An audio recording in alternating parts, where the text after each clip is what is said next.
Shalom, shalom to all you guys that are in the walking the right way, and even those who are new. Shalom, shalom to you guys. Appreciate y'all for waiting. If you were trying to catch it live today, you have no idea. No idea what I had to do before this. No idea. But all praises to the Most High. Man. So in about 30 seconds, I'll go ahead and pray in. Like I said, I appreciate you guys for waiting for a little bit. If you're catching it live today, if you're catching it later, disregard. But shalom to you. If you have 4th Maccabees, that's primarily what we'll be reading today. Honestly, going to be reading the whole entire thing.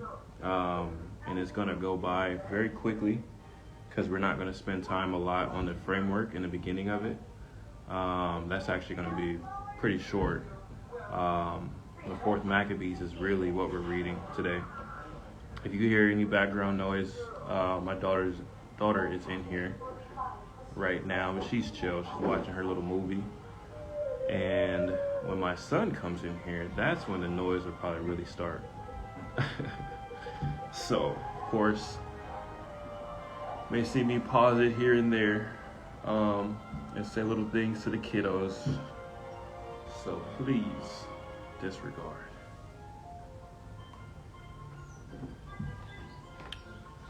Fourth Maccabees. And have your laptop, iPad, something to take some notes for sure, so you can research for later. I might have to turn my daughter's TV down, I'm not sure.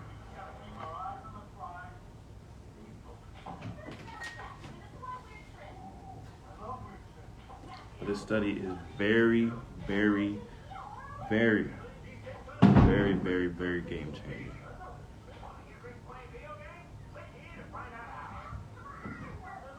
So without further ado, I'll go ahead and pray in, and then we'll probably get started.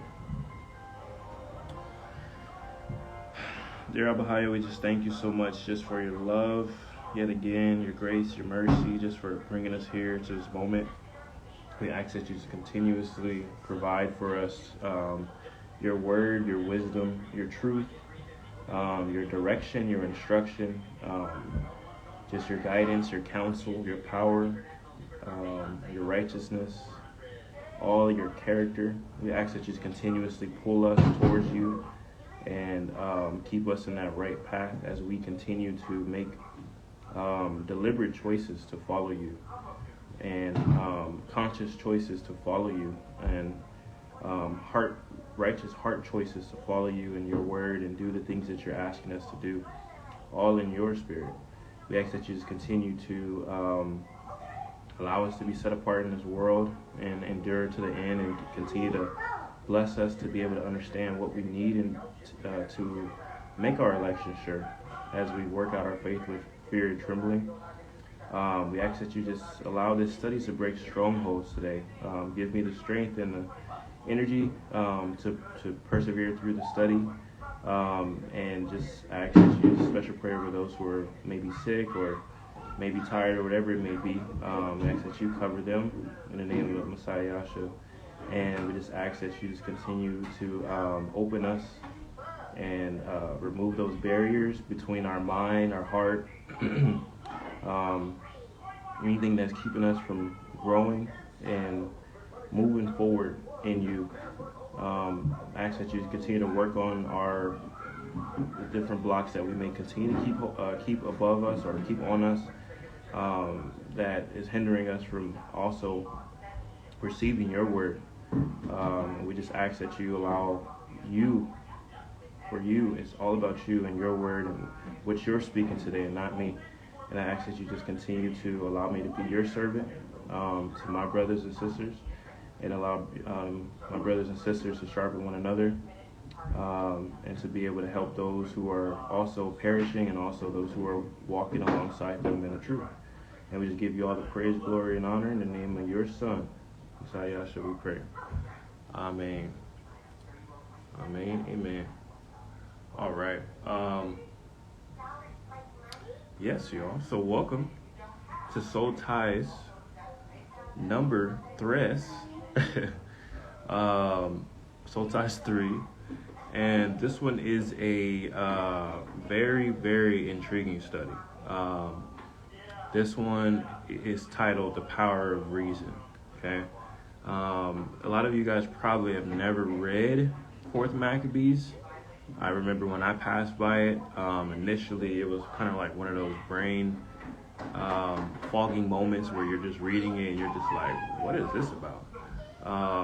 And it, on the surface, it's like philosophy.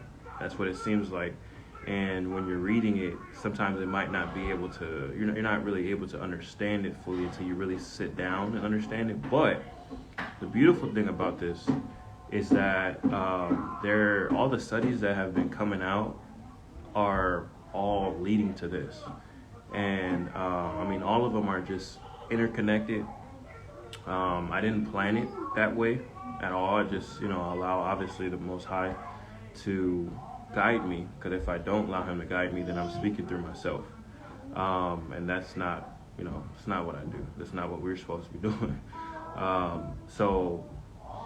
Everything has just literally been planned exactly the way that he's been planning it. And I've been following it, and behold, we are here. I had no idea this would even be a study at all.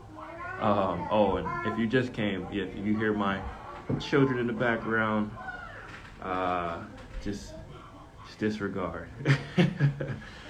Trying to do 2 jobs right now. So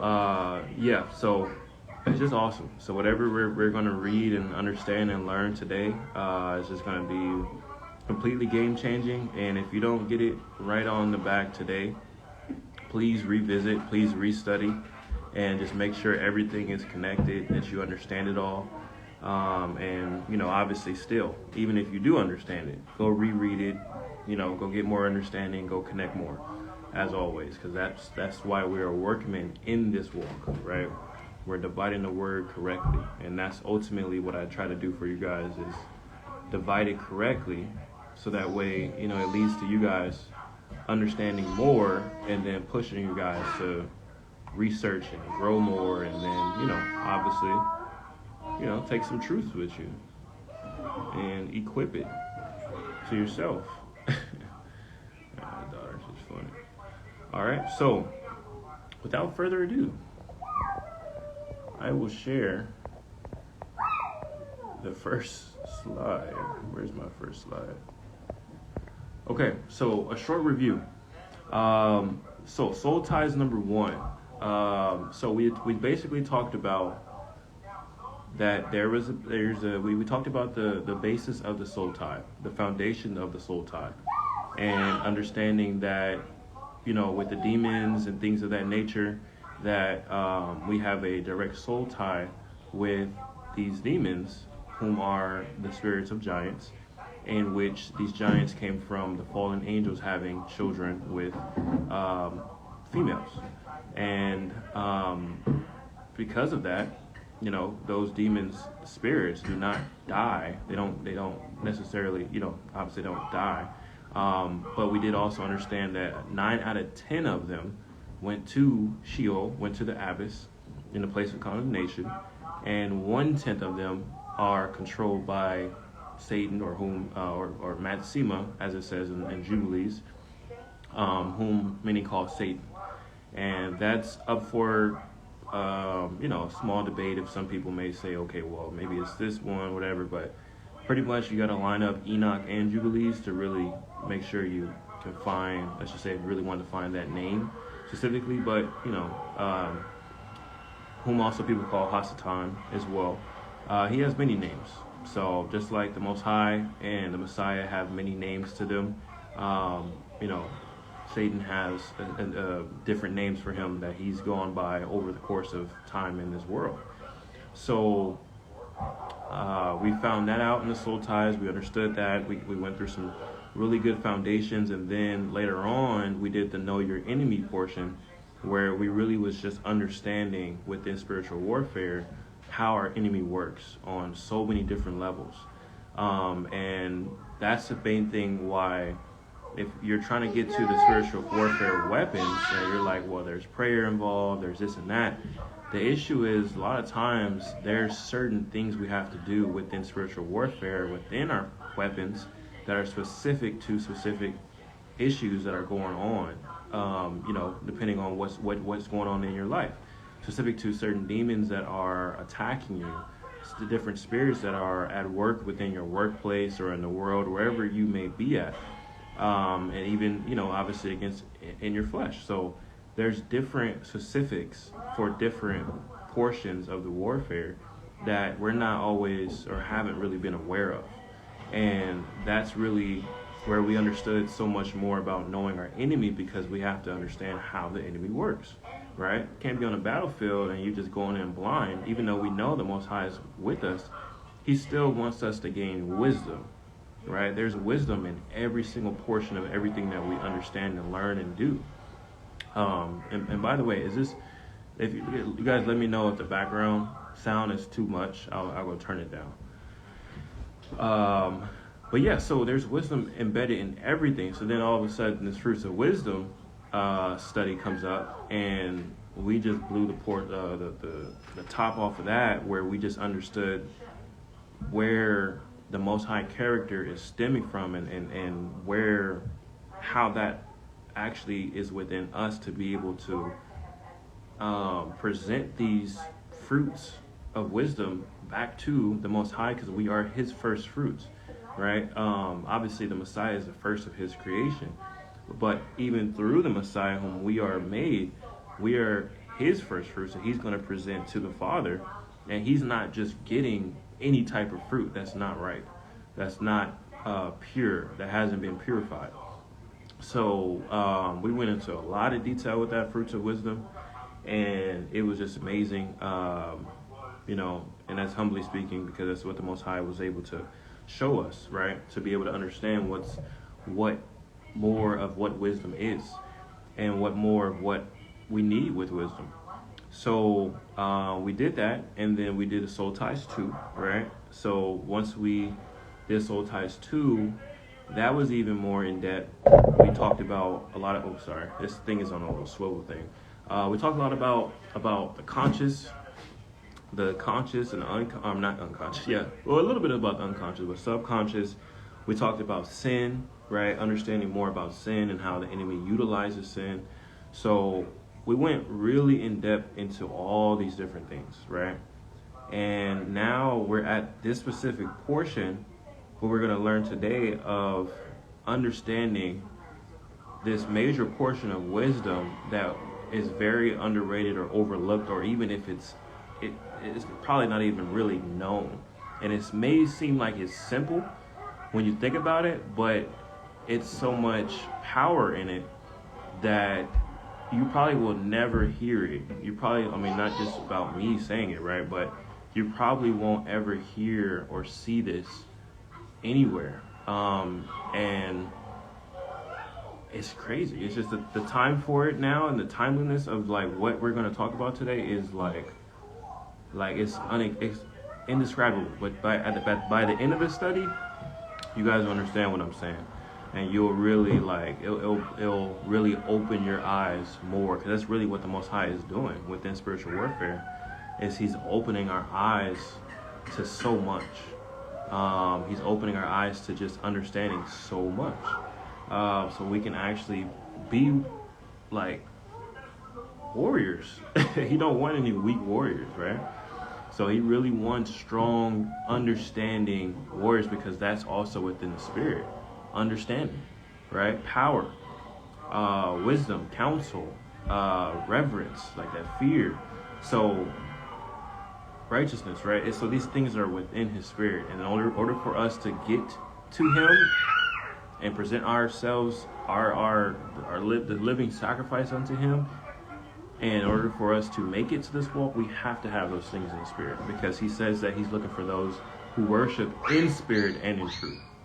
Okay, so we cannot, there's absolutely no way to finish this race without the things that He's asking us to have and requiring us to have, more so. Not even just asking, but requiring. All right. So before I continue, somebody let me know if this background noise is too much, real quick. If you can comment. If it's too loud, let me know. If it's good, I can continue. If you guys can hear me pretty well, let me know, and I'll go ahead and continue.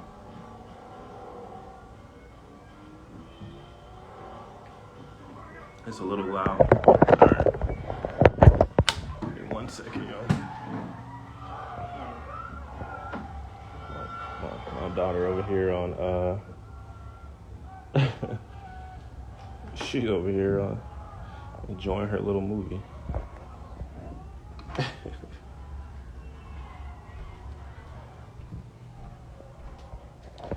Sheesh, mamas. Movie too loud. They said your movie's too loud. Alright, y'all. How about now?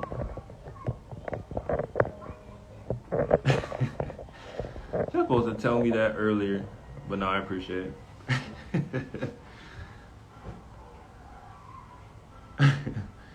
She's just smiling.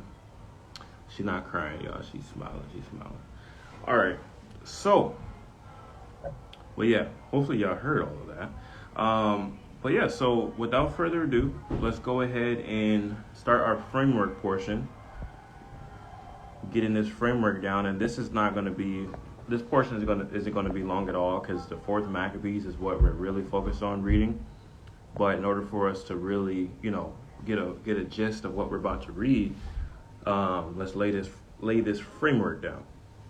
So reasoning, all right, some definitions of reasoning is the action of thinking about something in a logical, thinking about something in a logical, sensible way. All right, the action of thinking about something in a logical and sensible way. So we did talk about the mind, right? We talked about the heart. We talked about these different things that we do need, obviously, within the body that the Most High has given us. That's really what we went over in the Soul Ties number 2. We really broke down a lot of the spirit, the differences between the spirit, the soul, and the body. And we do understand that from our judgment, that the soul and the body will be judged together, right? So if you go to the left side or the wrong side in your judgment, then you will be in eternal torment with your body that you have right now and in hell, and whatever it'll look like, which it'll look much darker and much it'll be filled with darkness and filled with all types of different shapes or whatever, because of the torments that somebody will go through in that place. But if you're judged as righteous, your body that you have now, you'll have your soul, right? And initially your spirit, the spirit that the Most High gives you in order to follow Him, will be interconnected with your soul. And so that way, the body that you have now, when you're judged as righteous, you're going to actually receive a new body when the Messiah returns. And then, He brings up those who are dead first and gives them their heavenly body. And then those who are alive still in that specific time will be caught up in the air as well and get their heavenly body. So you won't have that same body, right, that you have now. And we went over that in the last study. So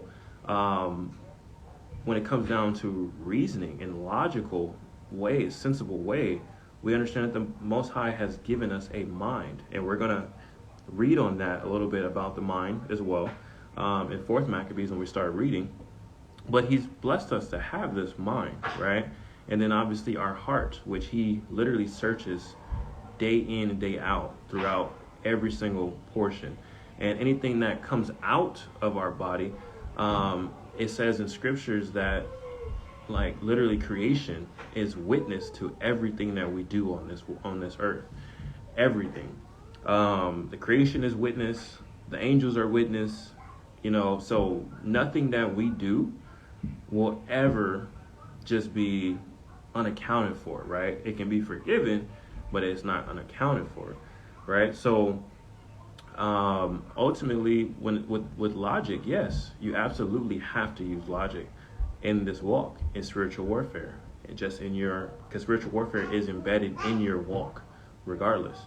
So you have to use logic. It's a portion of, everything. Obviously, being a student, right? Being a workman, reading your word, you need logic to be able to connect scriptures together, right? And all of this is going to be embedded in your spirit as well, or your spirit is literally helping that logic. It's helping your heart. It's a help meet, right? It's literally a helper. That's what it says in John 14 when the Messiah said, I will not leave you by yourself. I'm going to send a helper who's literally just like me, right? And then we read in the other scriptures where it says that they make the Father and the Son and the Ruach, the Holy Spirit, makes their abode, their home in you, right? In you.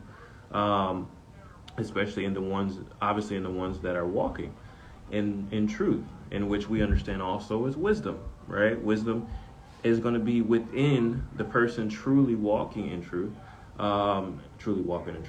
and therefore you're able to follow in all the things that he's asking and requiring us to do. And we're not just doing it just because we know it. We actually want to, because it's literally embedded into our very fiber of our thoughts, our speech, the way we feel in our heart, no matter what happens, no matter what trials and tribulations, everything, right? So that's how the Messiah walked, in our flesh, right?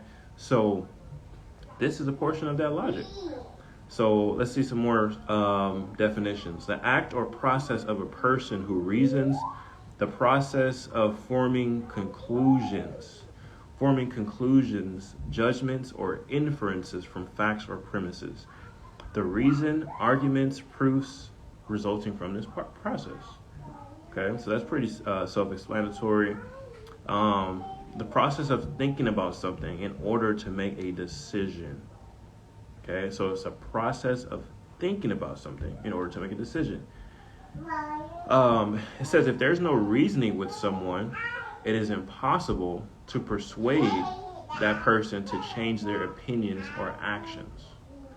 All right? Okay, now she's singing, y'all. There's no reasoning. If there's no reasoning with someone, it is impossible to persuade that person to change their opinions or actions. Okay? And so that's pretty self-explanatory too. You guys know that you probably have people that you try to talk to that literally you can't say anything to them, especially when they get to a certain place, right? When they get to a certain place in their mindset, and then they're just literally like, you can't say anything to them. You can't reason with them, can't get them to chill out, you can't get them to understand anything, or even if they're arrogant, or if they just literally put a whole block, right? That literally is meaning that they have no reasoning in them right now, or in that moment, or just in general. They are rejecting reasoning, okay? And like I said, you guys, I apologize for the background noise. This time I couldn't get to my study spot because my wife she's not feeling too good, so I gotta make sure I can watch the kids. My son is actually with her, so he's on guard with her right now.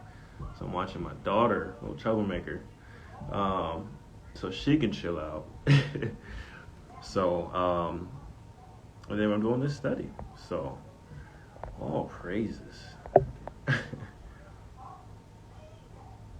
Let's see here.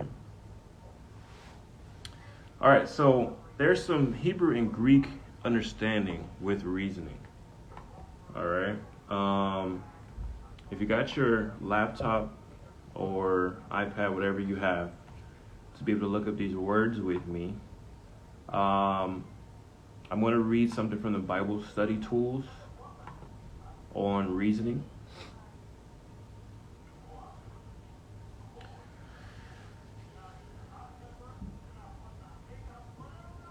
All right.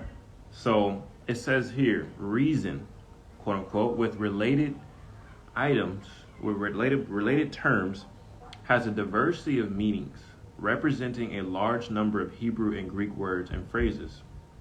In the sense of cause or occasion, it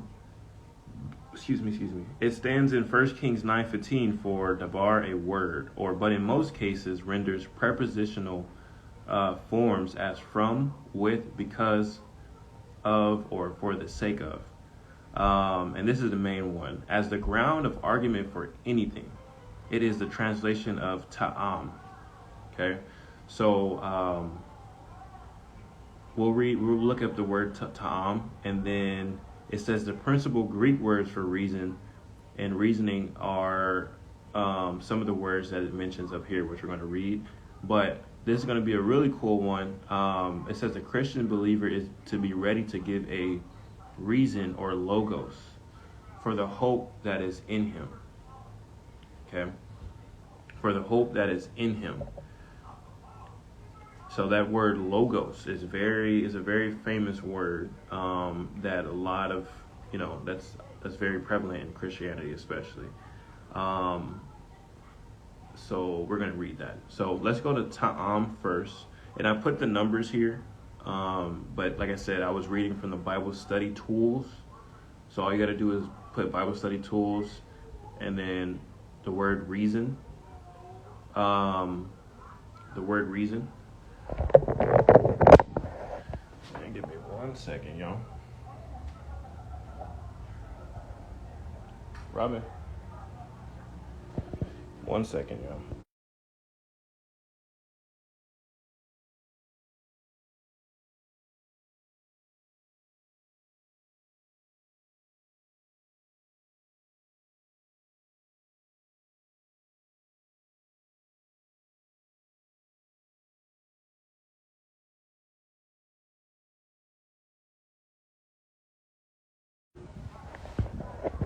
All she needed was some snacks.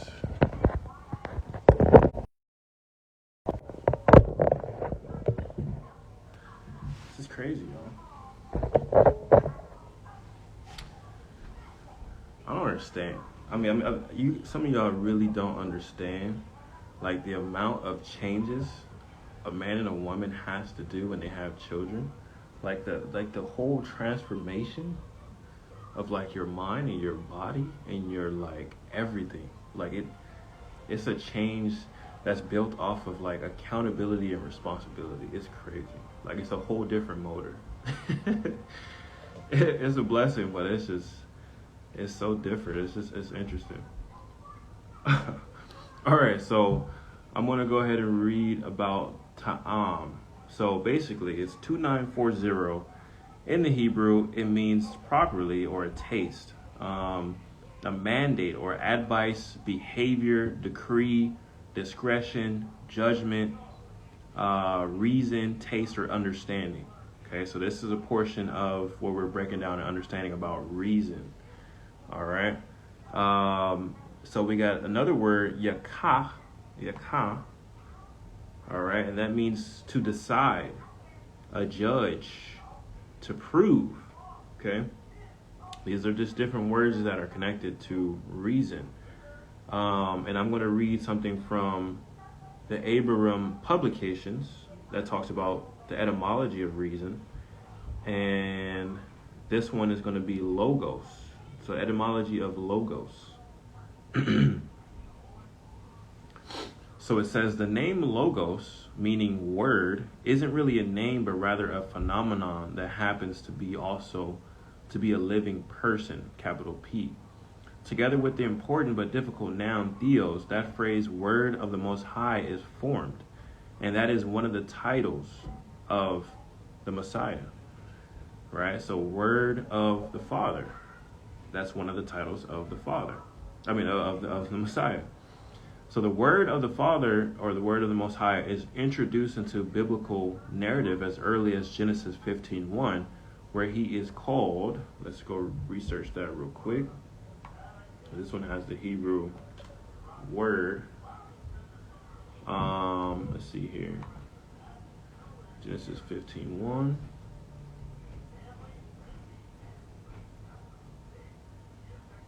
Oh, it says, do not be afraid, I am your shield, your very great reward.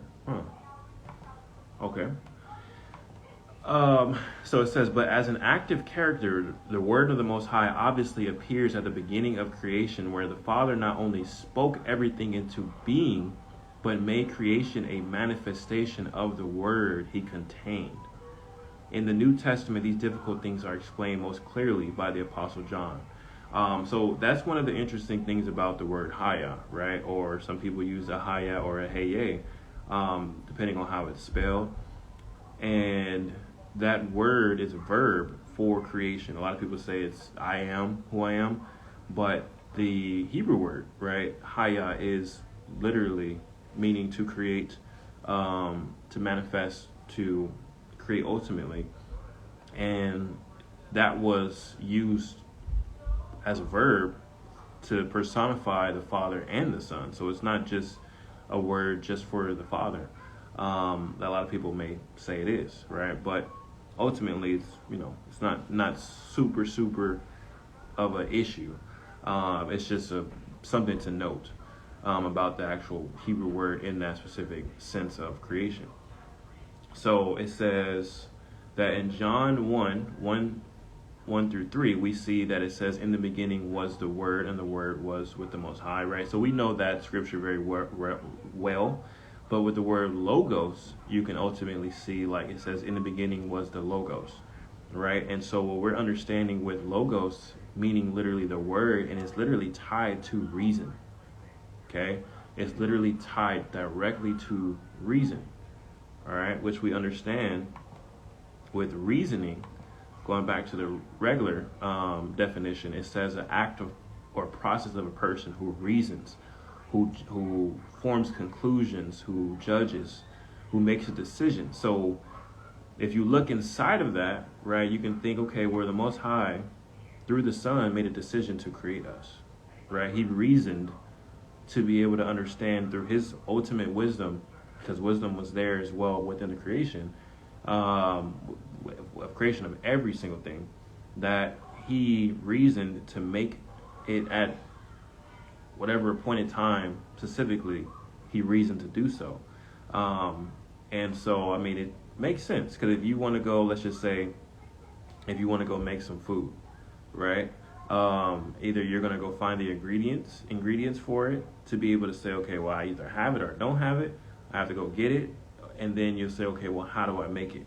Right? So you're putting together a meal, and you have to have a reason for why you're doing it. You're literally reasoning with your actions and why you're making something. And ultimately you'll get that finished product, right? So you can look at it in that sense, since we're connecting logos with reason. So it says, Paul says it in this way in Colossians 2:16 through 17, for by him all things were created, both in the heavens and on earth. All things have been created by him and for him. And he is before all things, and in him all things hold together. So this is talking about the word, right? Romans 11:36, it says, for from him and through him and to him are all things. All right. Let's see here.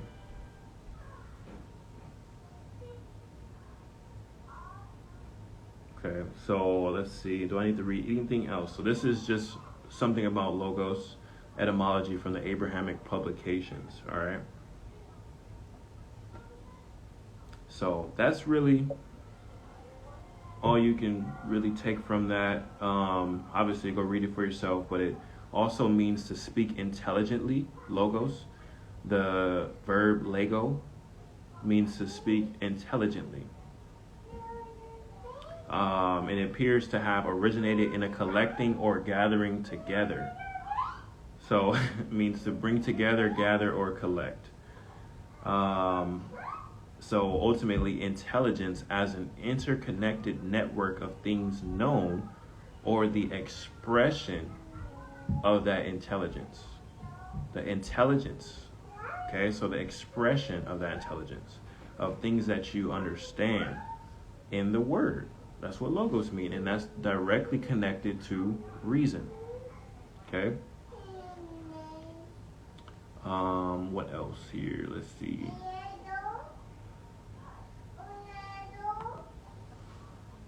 Let's see here.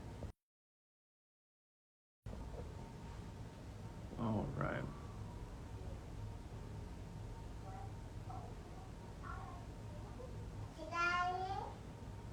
All right, yeah, and then you guys can look up logismos.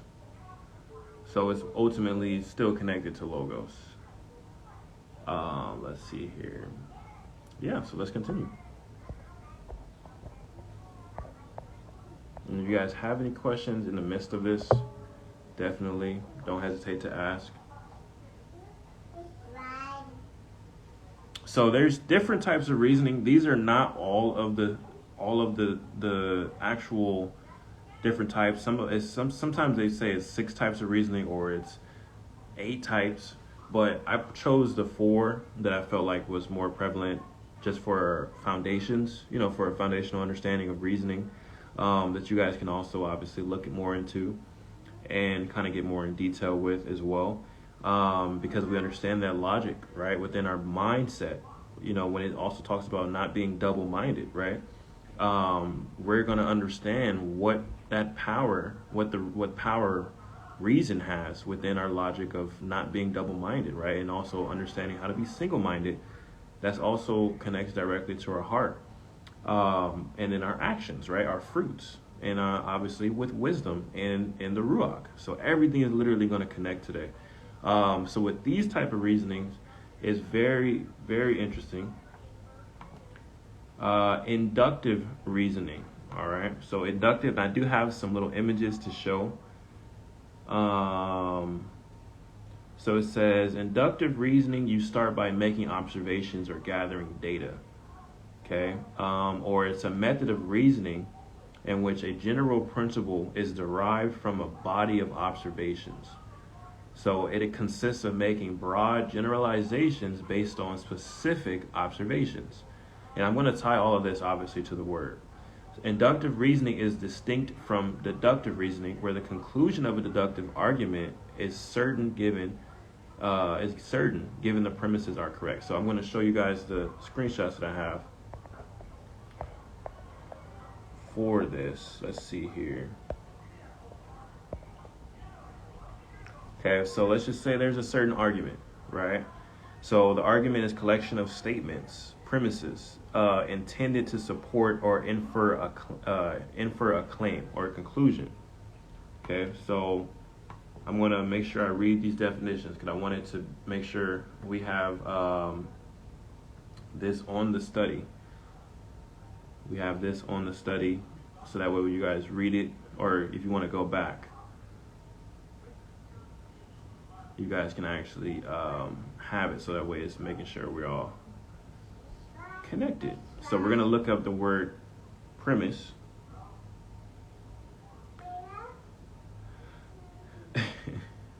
Oh, daughter's voice is so funny. It's okay.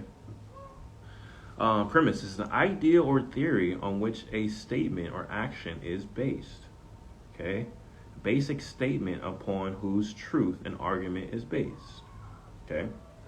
So collection of statements. This argument that is formulated is a collection of statements, a collection of premises, right, of basic statements upon some type of truth that this argument has formulated from.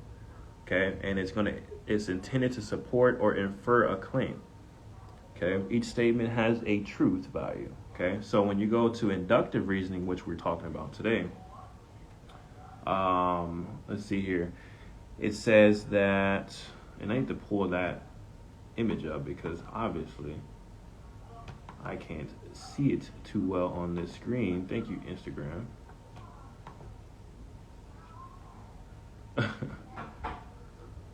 Instagram is funny. You got to really formulate every single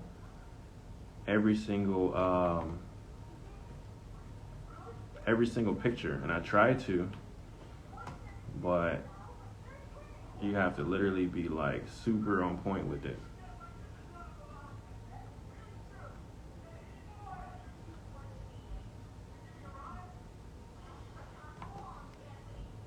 So I'm just pulling up the chart, you guys, that we're looking at, so I can make sure I read it.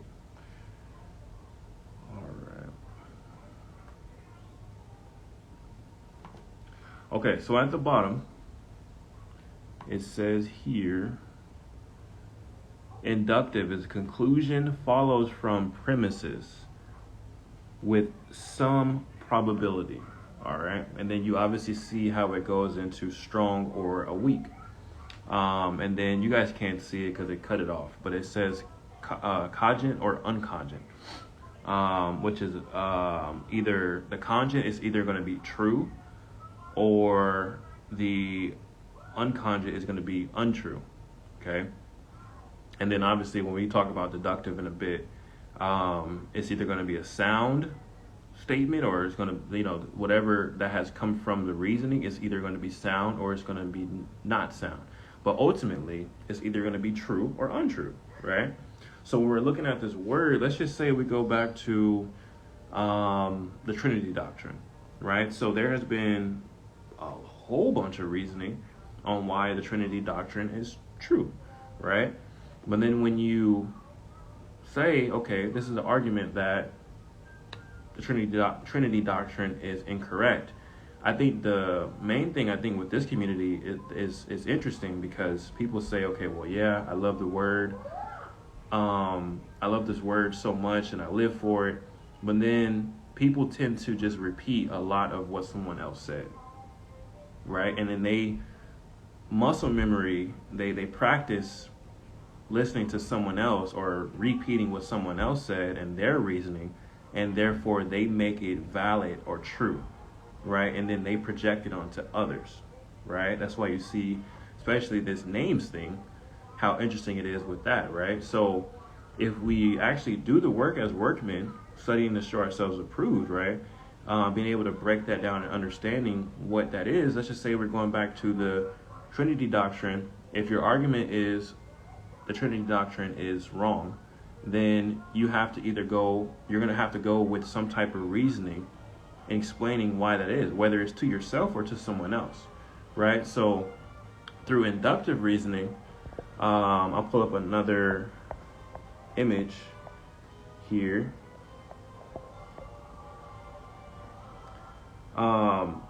You may have some incomplete observations, right? So you're seeing, okay, well, yeah, Trinity doctrine doesn't make sense. By my reasoning, certain things that I haven't necessarily looked up, but just from what I see, doesn't really make sense. So you have incomplete observations, you have specific observations, and then based off of what you formulate and you narrow down your observations, then you'll have a general conclusion, right? So that's usually inductive reasoning, okay? Observations, and then you formulate a specific conclusion. A general conclusion. And it doesn't necessarily mean that it will be true. It may be true. Okay, so like I said, you guys research this a little bit more later. So with deductive reasoning, it's interesting because as you see here, it says there's a general rule. So let's just say in the word, you have a general commandment, right? And then let's just say you kind of web it with other scriptures to make sure you understand it. And then you'll come to a specific conclusion and say, okay, yeah, this is true. Because there's no way for it to be negated, because literally there's all of the understanding that has come with it, and specifically, so this specific commandment that I'm observing and that the Most High has given me, I understand it. And this is actually true, what I'm supposed to follow. Right? So what it said, do not steal. Right? You make a specific conclusion based off of the reasoning behind the rule that, yeah, I'm supposed to follow this, right? Not just because somebody else said it, but you actually put in the work to reason and study to come up with your conclusion. Okay? I told y'all this is thinking cap, thinking caps, going through it. to be able to understand what we're literally about to be reading. And then as you see, abductive reasoning. So you have incomplete observations, and then you kind of make a prediction that may be true. Okay, a lot of people take that, especially who like to dive into prophecy. They start getting so heavy into it, where now their abductive reasonings behind what they're believing that they're interpreting becomes deductive reasoning, and then they sit there and say, well, yeah, everything that I'm predicting is true, right? Every little thing that I'm saying about prophecy, because I have proven that I know how to interpret prophecy and, things of that nature, and all these different things are lining up, it's true now, right? And it's just crazy because, a spirit of error can be behind that as well. A spirit of error can easily be behind someone that isn't showing full character in the Most High, and leading them to believe that whatever their mindset is or whatever that they're speaking on is always going to be correct. And that's where we as people who have discernment have to be able to see that too, right? Test the spirits, as it says in the word, right? So I think I have one more graphic for this.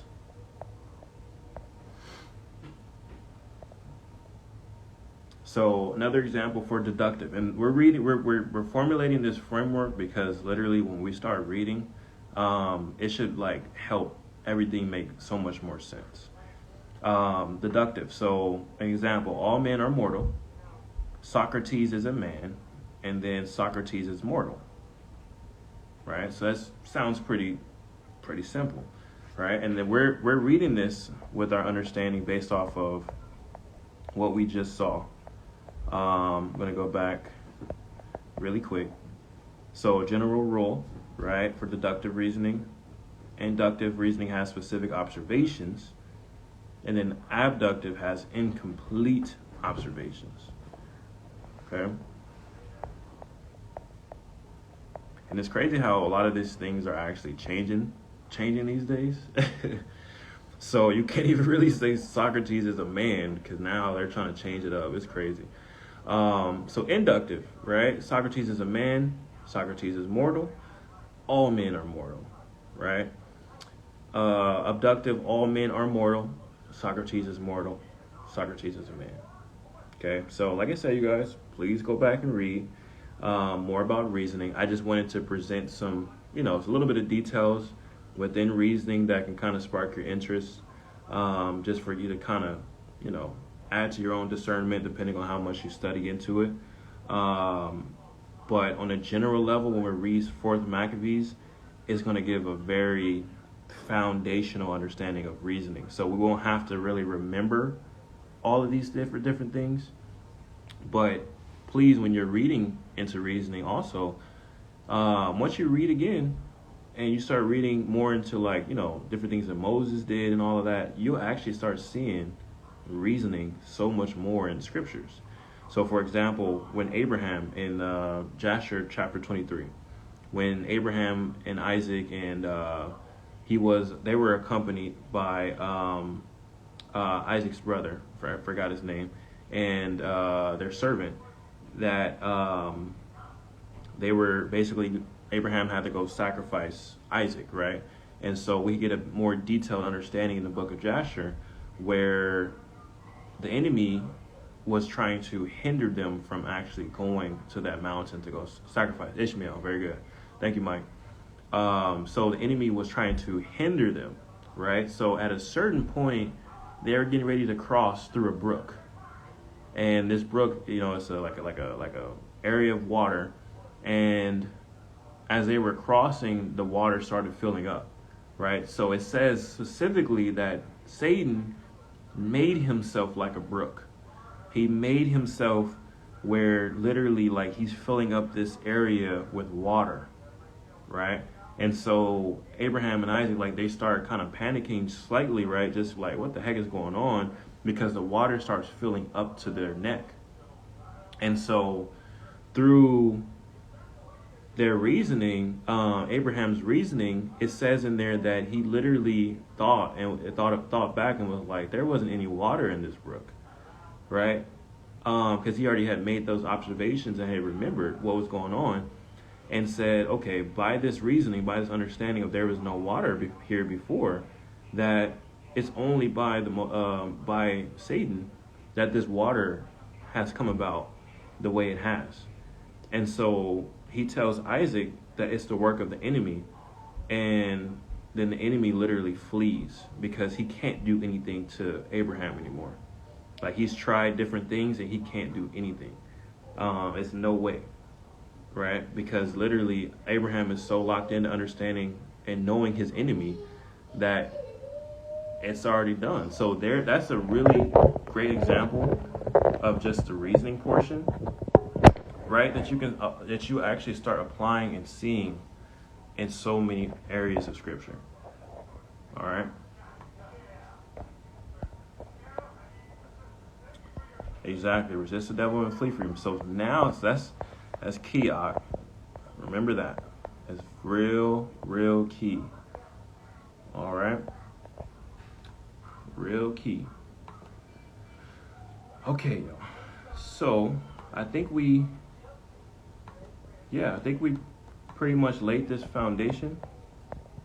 Like I said, that framework. It wasn't going to be super long, because literally, we got to read through 4th Maccabees. You all have any question on reasoning for right now? Did I kind of break it down enough? I'll have different chapter notes, of course, but did I break it down a little bit? Pretty general, for general understanding. And I got to check on my daughter. 1 second. Yeah, if you have any questions for right now, I'll give it about 20 seconds.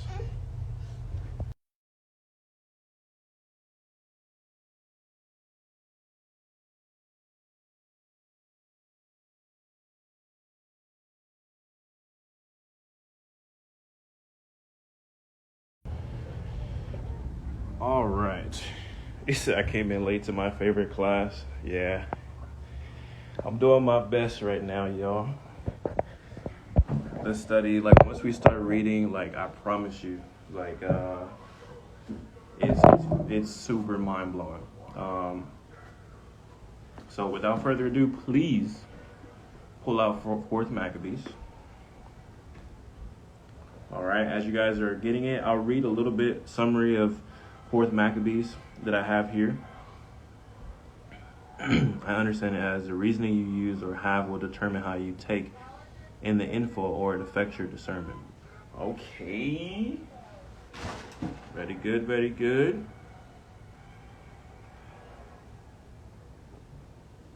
All right, so 4th Maccabees. The book of 4th Maccabees is a homily or philosophic discourse praising the supremacy of pious reason over passion. Okay, so for the study, and for anyone that doesn't also know, we're going to look up the word pious. There's nothing wrong with us not knowing words or, finding new words to learn. That's the beautiful thing about it. So pious is making a hypocritical display of virtue, or dutiful or loyal, let's just say, especially towards one's parents. So that sounds like commandment, right? To be pious is a person that has a quality of piety, and this is something pleasing to, it says to the gods, but we understand to the Most High. Therefore, the Most High loves a person, or a particular person. Obviously, let's just say when we read in Wisdom chapter 7, that he loves nothing more than a man who dwells with wisdom, right? So there's piety there, okay? There's virtue, right? You can just substitute the word piety also for virtue, okay? Quality or state of being pious,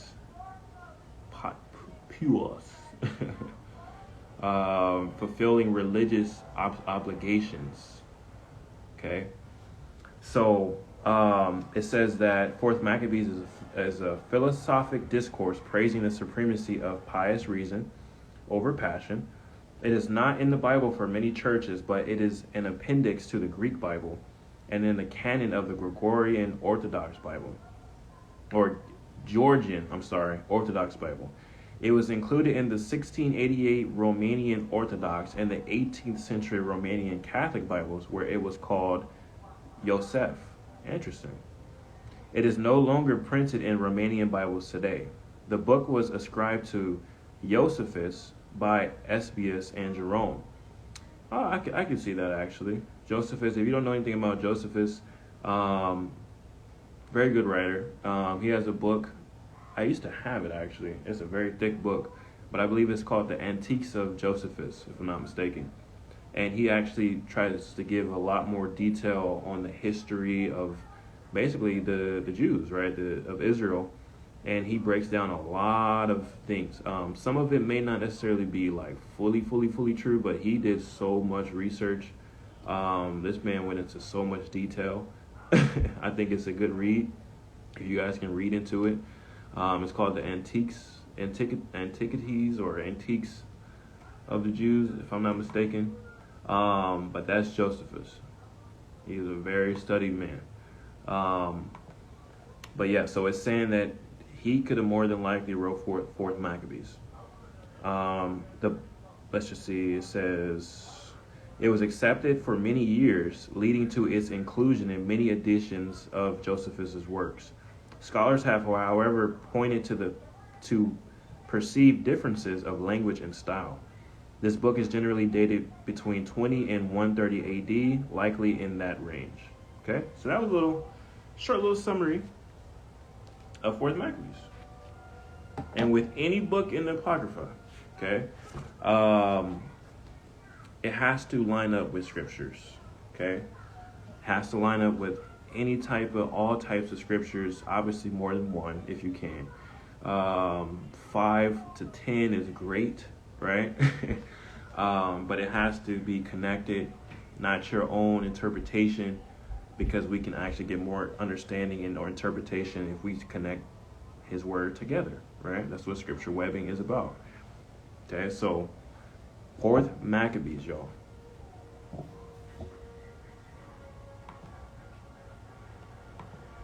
Are y'all ready?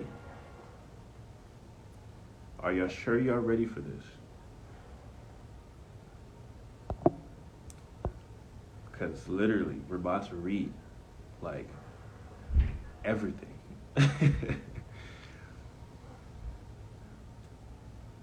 All this talk about old books remind me of the prophecy in Enoch where it talks about how books will be released to those seeking knowledge. Bro, that's super facts right now. I mean, like I said, like for me specifically, knowing my own journey, like when I saw this book, I didn't denounce it, but I was like, well, I just have to read it later because it just didn't make sense. But like I said, with all the studies that we've been learning and all the things that we've been learning, like, you'll understand by the end of our study today, like, how powerful this is. So, and like I said, y'all, my son, he has not been in here, so it's been pretty quiet. So when he gets in here, I will put myself on mute here and there. You'll still see me put on a dad hat, telling, kind of fussing a little bit, just slightly. But we're going to get this done, all right? All right, so chapter 1, and I have chapter notes, not on every single chapter. Let's see here.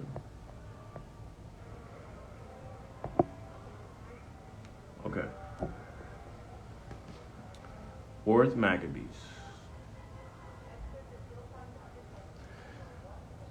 As I am going to demonstrate a most philosophical proposition, namely that religious reasoning is absolute master of the passions, I would willingly advise you to give the utmost heed to philosophy. For reason is necessary to everyone as a step to science, and more especially does it embrace the praise of prudence, the highest virtue. So let's look up the word prudence.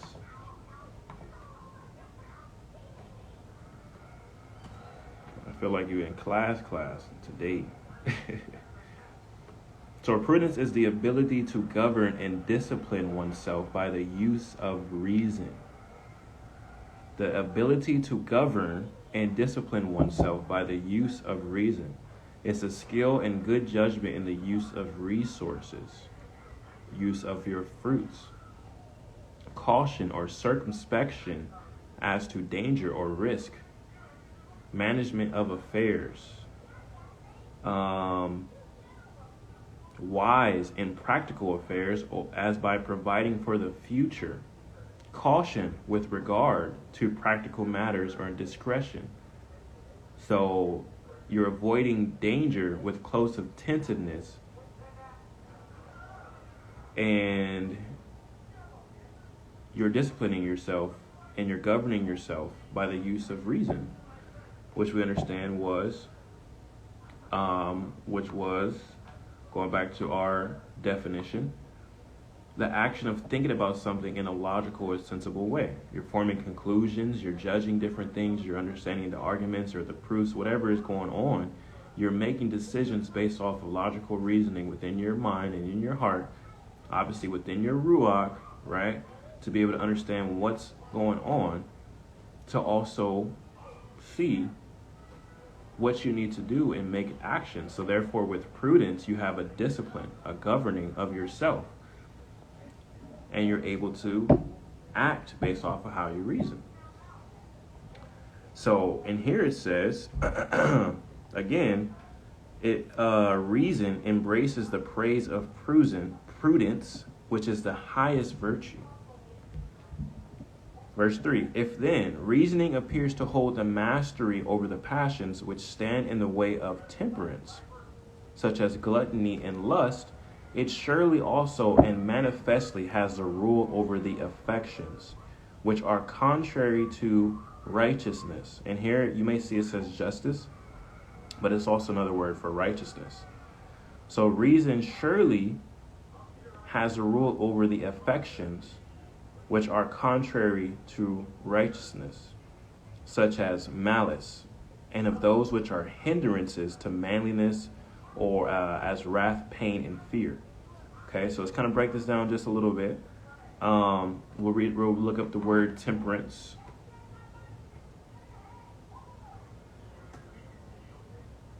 So temperance is a virtue.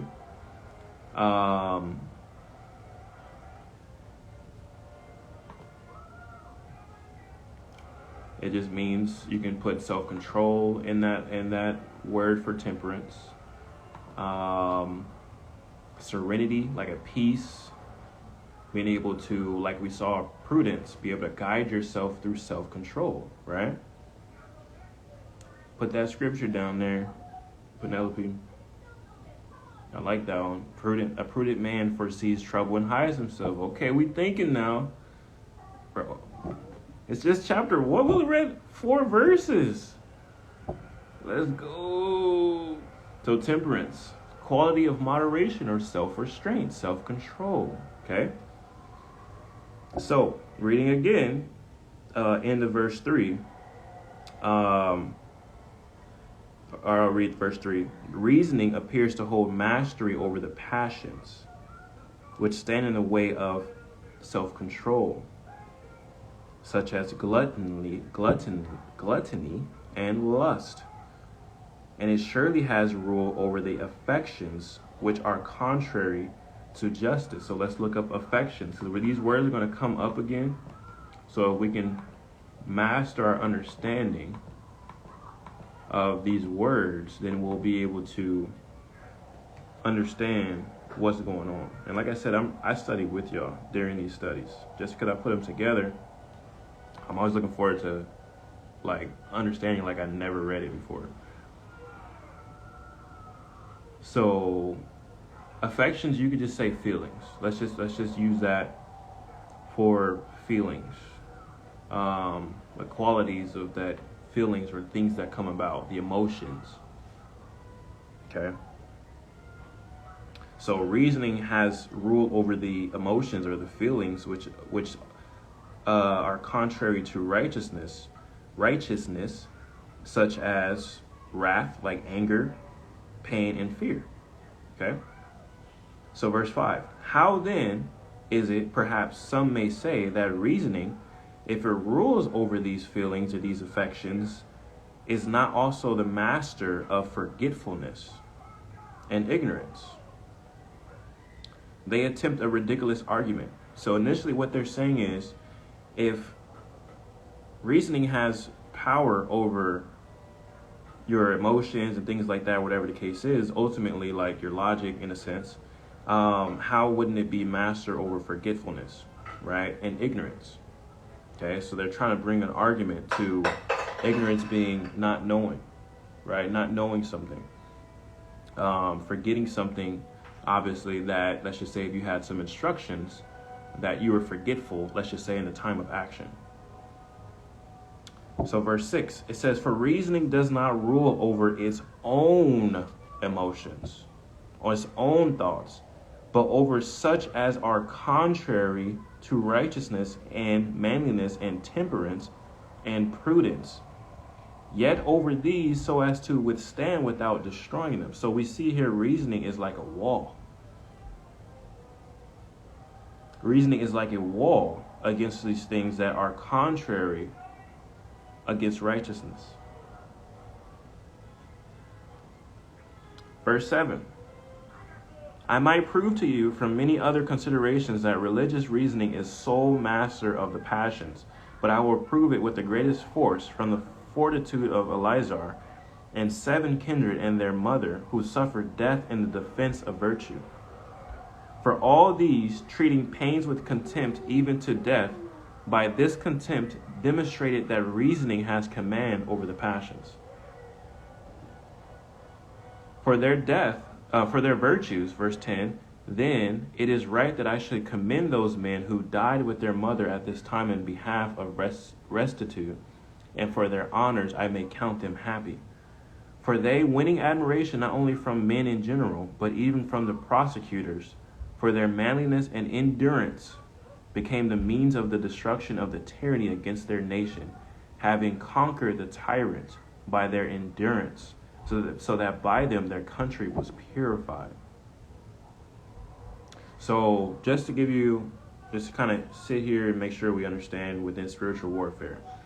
Right now we're going to really blow open and understand the whole aspect of reasoning and why reasoning is obviously going to be a part of wisdom and prudence, self-control over your actions and things that we do within spiritual warfare, right? Within basically our whole fiber of our whole interaction of our whole day, our thoughts, how we feel, literally every single thing that we do in our body, right, in our soul, through the Spirit, being able to live this life in a narrow way. We're literally going to be able to understand why reasoning is a major portion of wisdom. And so through understanding this, we're therefore able to literally defeat the enemy that is coming against our flesh, coming against us, so that way we can direct ourselves accordingly. Therefore, literally aiming to live perfectly. That's what we're about to read and understand right now. Like, that's how powerful this is.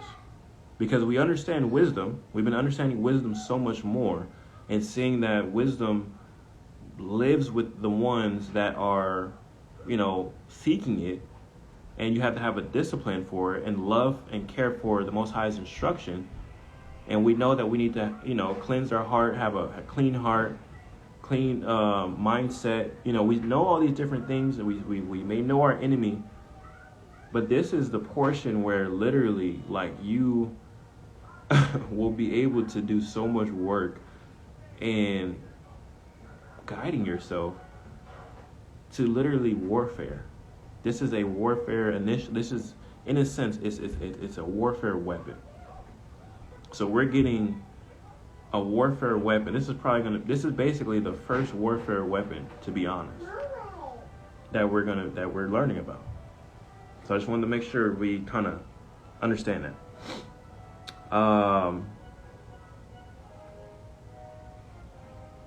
Let's see here.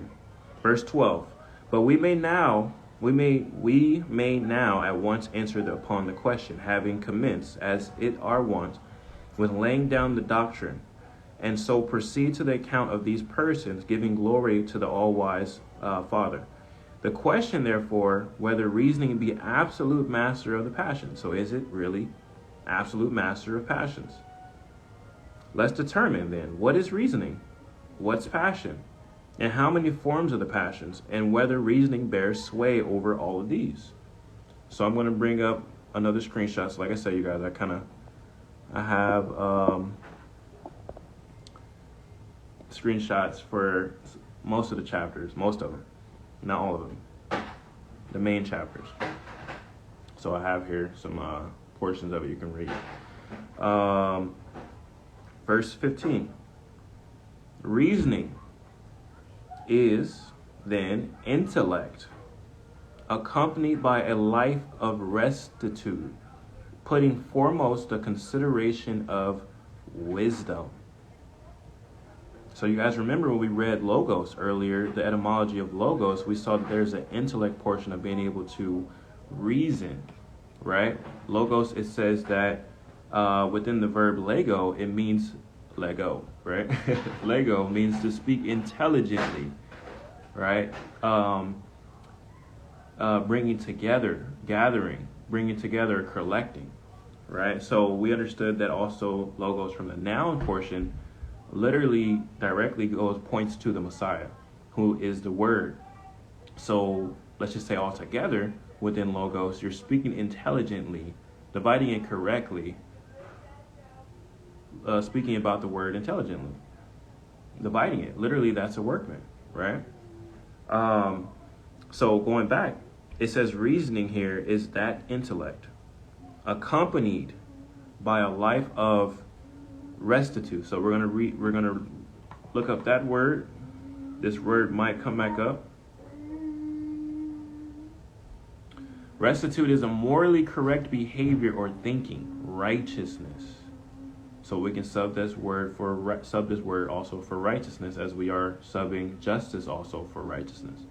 But it also is a quality of thinking or behaving in a correct and honest way.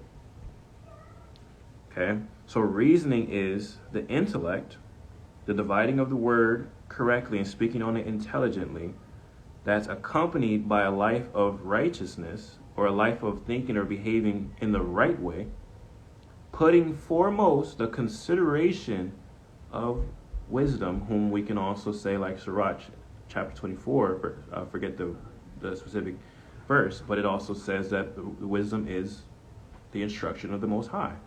Right? And embedded in wisdom, you have what? Counsel, you have power, you have fear, right? You have all these characteristics that we understand also comes out of the fruits of wisdom. Self-control, right? The fruits of the Spirit, like we talked about that, right? So we see how it's connecting from the other studies.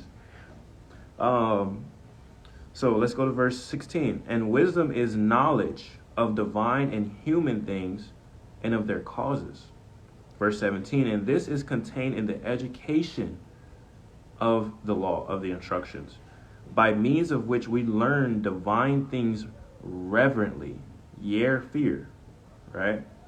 And human things profitably.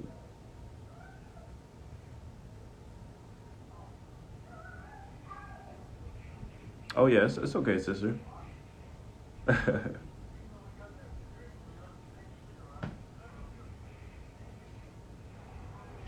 So reasoning is contained in the education of the law, of the Torah, of the instructions, by means of which we learn divine things reverently, in fear, and human things profitably. So you learning in both portions of it. The leading one of these is prudence, by whose means, indeed, it is that reasoning bears rule over the passions. Okay, so prudence is the leading form of wisdom, by which rules is basically within prudence, the reasoning bears rule over the passions.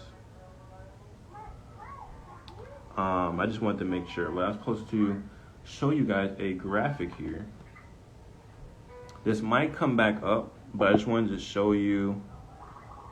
Actually, no. That's a little bit later. Okay, so let's continue. I'll bring my other screenshot up here. Come on, Instagram. Come on. Okay, there it is. This is the next portion. Verse 20. Of the passions, pleasure and pain are the two most comprehensive, and they are also by nature referred to the soul. So y'all remember that last study we talked about the soul and the body, right? And the spirit. So it says these two are naturally connected to the soul, pleasure and pain. Isn't that interesting? You ever heard somebody use the phrase like, I feel it in my soul? Like, I feel the pain in my soul? It's interesting, right? So verse 21, it says, and there are many attendant affections, feelings, emotions, right? Things that come from surrounding pleasure and pain. Verse 22, before pleasure is lust, and after pleasure, joy. And before pain is fear, that's phobos, fear, and after pain is sorrow. Wrath is an affection, a feeling, as we understand, common to pleasure and to pain. So it's interesting. People can feel pleasure in anger. That's why those who keep it, especially when we understand the spiritual ties to wrath, to evil, right? That spirit attaches itself to someone's soul, especially depending on how far they go, and possesses their soul, possesses their body. Literally, if it's anger, spirit of anger, now it's a pleasurable feeling, because now it's literally all their reasoning about anything that comes up that angers them, because it's embedded all the way into their subconscious, right, quote unquote, that we talked about, that what's going to happen? They'll continue to be angry. And that's also for us too. If we're being attacked by a spirit of a certain affection, let's just say, or a certain whatever it may be, depending on how far you allow it to go between an attack and a possession, different levels of it, then what happens is it's going to either be a pleasure or it's going to be a pain. It's going to be both, because it says wrath specifically is common to pleasure and pain. Right? So when you read, don't let your anger go down, don't let, like when the sun goes down, paraphrasing, it's interesting because if you do, let's just say so many times, it either becomes a pleasure because you're just reacting constantly by that if you're in the spirit of anger, and then it becomes a pain to you because now you have to literally do so much work to get that out of you, just from a logical understanding of it. It says, if anyone will pay attention when it comes upon him. Interesting, right? Verse 25, and there exists in pleasure a malicious disposition. So a malicious character, right? A malicious character, which is the most multiform of all the affections, of all the feelings. So within pleasure, there's a malicious character about it that has multiple forms of it within your emotions. In the soul, it is arrogance and love of money and vain pride and contention and faithlessness and the evil eye. Portion of the evil eye, when it says all in the world are the lust of the flesh, the lust of the eyes, the pride of life. Those are of the Father, but it's of this world, which essentially is of the enemy. So this is what comes out from the soul because of the malicious disposition, the malicious character of pleasure. These are things within pleasure: love of money, vain pride, arrogance, contention, faithlessness, and the evil eye. Those are considered pleasures. And it's interesting when you go look into hedonism. Hedonism is essentially the ideology of pleasure, that in this life you should get pleasure in all things, and the pursuit of pleasure in all things is top thing you should do ever in your life through hedonism. So therefore, literally, as it says here, love of money, you're trying to get pleasure out of that. Pride, you're trying to get pleasure out of that. Literally, these things that's mentioned. Hedonism. Make sure you look that up. Verse 27, in the body it is greediness and gormandizing and solitary gluttony. I'm going to look up gormandizing really quick. Once we get past these two chapters of really like, this is the framework that this author is building, then we're going to, everything that we're reading afterward is just going to flow. Because it's literally just going to flow. It's like reading a story. So these first two chapters really set the bar for everything. So gormandizing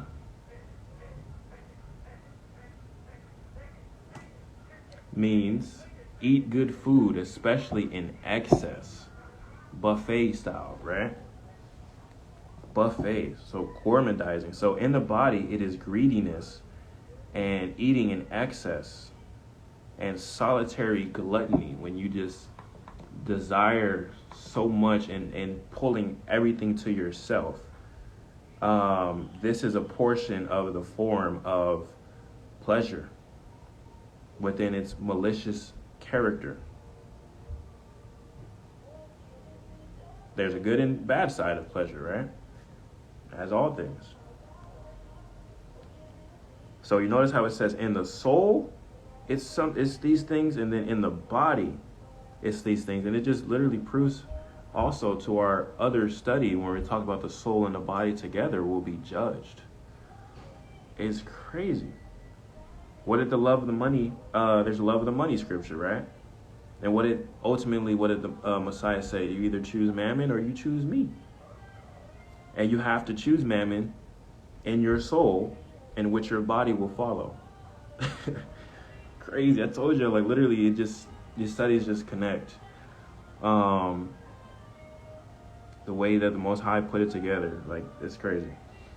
Verse 28, as pleasure and pain are, therefore, two growth of unhealthy snack. Yeah.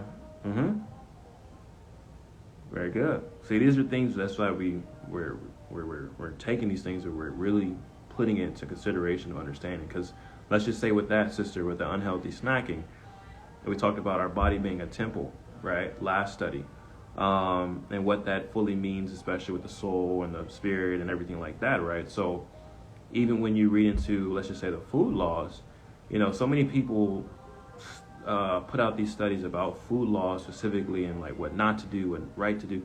But it's like everything that we are doing within the Most High's instruction, if it doesn't come with wisdom, it's vanity. If it doesn't come with the right heart, it's vanity. If it doesn't come with the right spirit and right mindset, it's vanity. Because we're literally doing what the Pharisees would be doing and following commands with no right heart and not any love in it, the way the Most High says we're supposed to love, which encompasses wisdom. So even if you have a, let's just say, issue with unhealthy snacking, when you get it right in your heart and you understand the wisdom behind why you may be dealing with that, then your changes, right? Your reasoning to make your changes now. So therefore, it's not just a temporary change. It's literally you're setting yourself up for a whole life change. Now, it's going to talk about more about the reasoning, but even outside of people who don't have the spirit, they can do the same exact thing, because reasoning is natural. It's a natural thing where we're actually going to read about that he actually put into us. Okay? But that's just, right, a portion of just understanding, okay, why am I making this change? Why am I following? Why did the Most High give us these food laws? Why did he give Israel this? Why did he give us these instructions? What's the meaning behind it, right? What's the understanding behind it? It's not just being a reader of his word, but you're actually being a doer But not just being a doer of his word without any wisdom, without your heart being right, clean heart, clean hands, pure hands, right? And in your body following suit, your soul, your body following suit to connect with the spirit of wisdom. Where we have to have that in order to be a true doer of this word. So every change has to be embedded in wisdom. Okay. So what verse? Okay, so we are on verse 28. As pleasure and pain are, therefore, two growth of the body and the soul, so there are many offshoots of these passions. So now you'll start seeing, remember we talked about the vine dresser and all of that, these interesting words. Verse 29, and reasoning, the universal husbandman, purging and pruning these severely and binding round and watering and transplanting in every way, improves the materials of the morals and affections.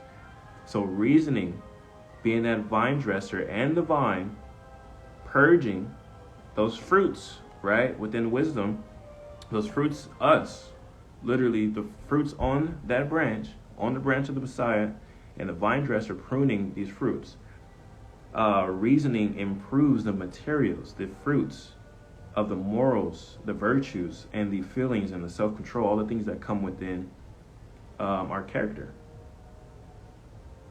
For reasoning is the leader of the virtues, but it is the sole ruler of the passions. So make sure you guys are distinguishing these things. Observe then first, through the very things which stand in the way of temperance. Do I have, I think I have this next screenshot.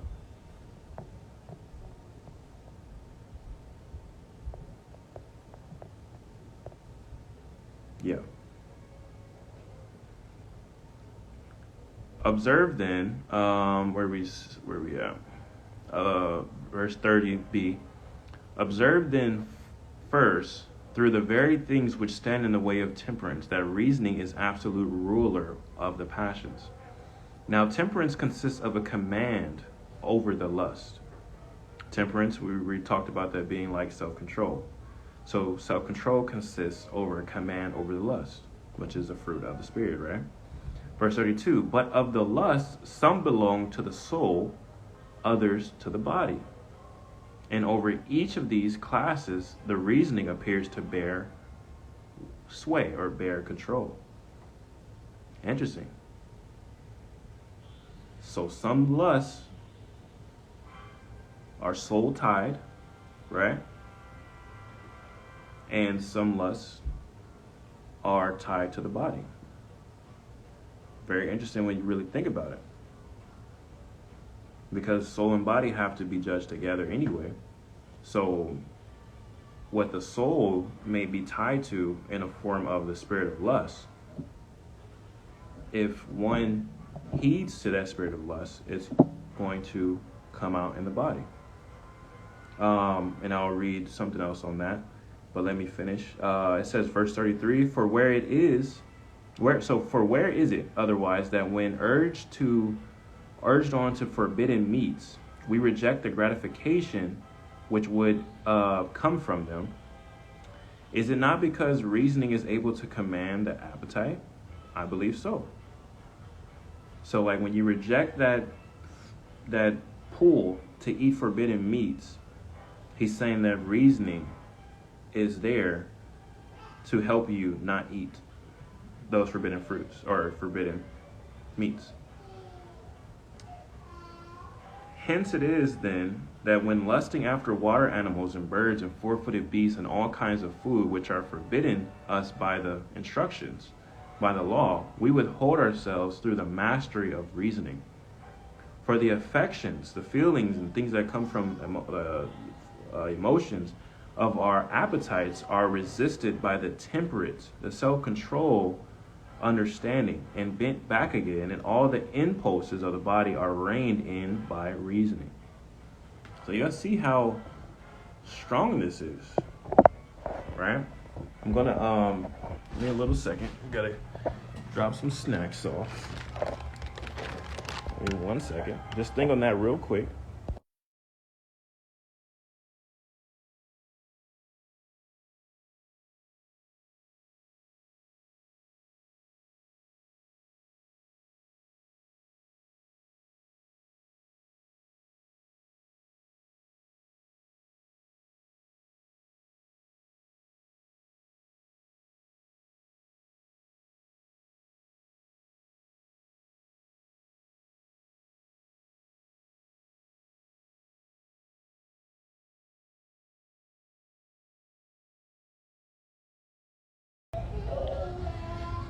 Whew. So if you just got in, y'all, I'm literally going back and forth, helping the wife, helping these children. Couldn't go to my study spot today. So I am doing all that I can, wearing all types of hats. Here.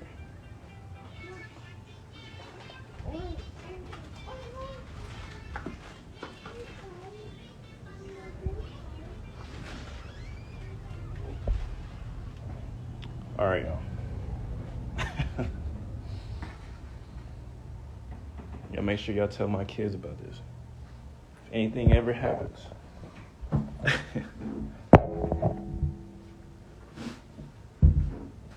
Something hope, bro. I'm like, sisters, I'm telling y'all, like literally by the end of this study, I kid you not, you're like that. I really feel like this is so heavy of a stronghold breaker. Like it's crazy. It's been here this whole time.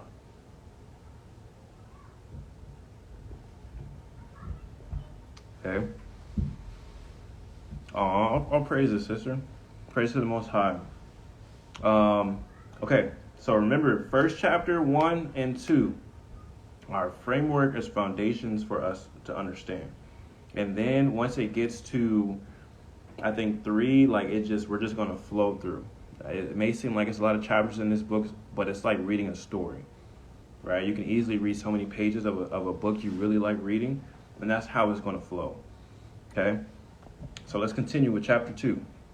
I have a image here.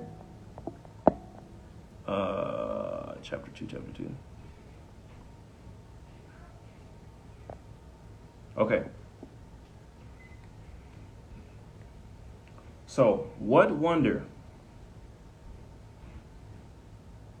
If the lust of the soul, after participation with what is beautiful, are frustrated. On this ground, therefore, the temperate Joseph, the self-controlled Joseph, is praised in that by reasoning he subdued on reflection the indulgence of sense. Okay, so we got to break down some of these words. Subdued definition of subdued is quiet and rather reflective, soft or restrained. Okay, lacking in vitality, intensity. It's restrained, it's repressed, it's controlled. So through the reasoning, he was controlled, suppressing by reflecting on basically the instructions and reflecting on his indulgence, the indulgence of sense. Okay, so let's look up the word indulgence.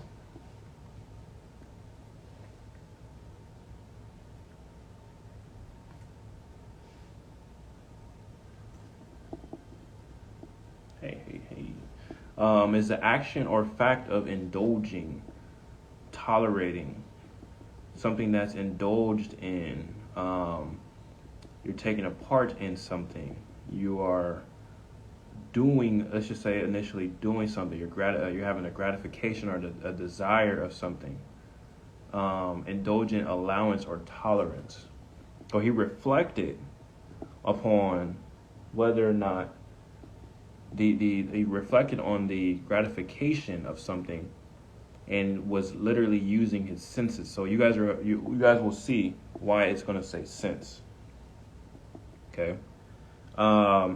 Verse 3, it says, "For although young and ripe for sexual intercourse, he abrogated by reasoning the stimulus of his passions." Okay, so let's look up abrogated. Abrogated. Can never know more. You always can learn more. Abrogate means to repeal or do away with. It's interesting, right? The word, which we saw, that word logos, right? The word, he says, I did not come to what? Do away with the instructions. Isn't that interesting? He didn't come to do away with reason. Interesting. So going back to Joseph, he repealed it. He pushed it away. He kept it at bay. He abolished the passions by his reasoning. So whatever was trying to stimulate in his flesh, he pushed it away by the reasoning. So isn't it interesting when Paul talks about within Romans 6-8 and 7, he's like, there's a whole different law, instruction in my members, right? He's like, why do I do the things that I shouldn't do? That I know I shouldn't do them, but I still do them, right? He says it's because there's a war in his mind, in his flesh, because there's a war of different instructions. So initially on the way that we read it, we understand, okay, yeah, it's a war between the flesh and the spirit, but the way that we've been learning recently, how embedded it is within our soul, our spirit, wisdom, right? Our body, how we're judged, things of that nature, and then how the enemy attacks us, right? And ultimately the war that is going on within spiritual warfare, we don't read it with the understanding that, okay, there's reason behind why why our flesh does what it does, or why we succumb to the lust of the flesh, these spirits, right, that are connected to our soul and our body. Because there's a logic behind why, like, we have to actively think. So if you're double-minded, what happens? Okay, so I'm not gonna get too far. We're actually gonna read some more. Keep them coming, Penelope. Keep writing all of it, y'all. It all helps. I can't answer every little thing because it's gonna get answered no matter what. Okay, so now it says, verse 4, and it is not chapter 2, verse 4. And it is not merely the stimulus of sensual indulgence, but that of every desire that reasoning is able to master. For instance, the Torah says, or the law says, you will not covet your neighbor's wife, nor anything that belongs to your neighbor. So this is in the same sense of Joseph, right? Now then, since it is an instruction which has forbidden us to desire, I will much the more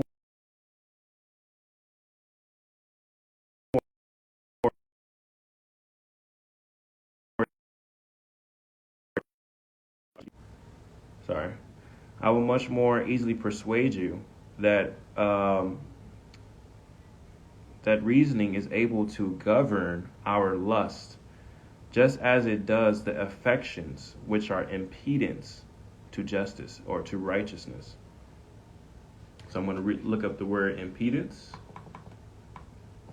So we have that understanding.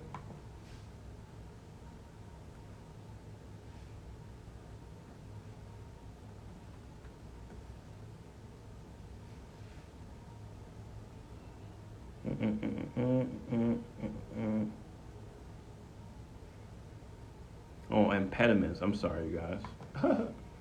Impediments. is a hindrance or obstruction in doing something.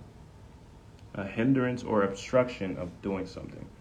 So reasoning is able to govern our lusts, just as it does the feelings or the thoughts and the things that come about in our mind or our body, which are obstructions to righteousness.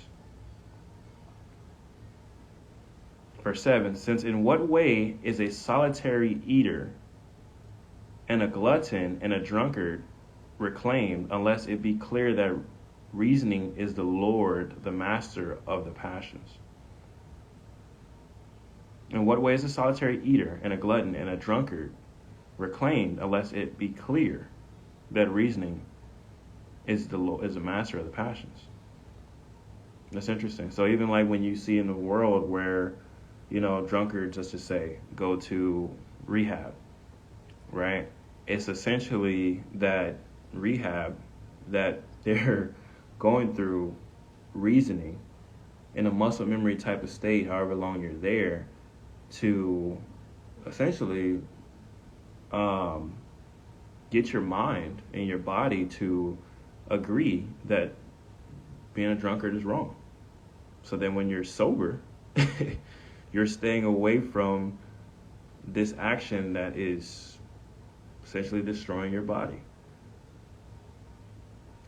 That's interesting, isn't it? Verse 7, since in what way is verse 8, a man therefore who regulates his courses of action by the instruction, even if he be a lover of money, immediately puts force upon his own character, his own disposition.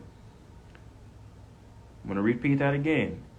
A man or a woman, therefore, who regulates his course by the law, by the Torah, by the instructions, by the wisdom, even if he be a lover of money, immediately puts force upon his own character, lending to the needy without interest and canceling the debt of the incoming Sabbath. And should a man be parsimonious, he is ruled by the law, acting through reasoning. So we got to read this, look up this word. Okay, Josephus, I see you with the vocabulary, bro.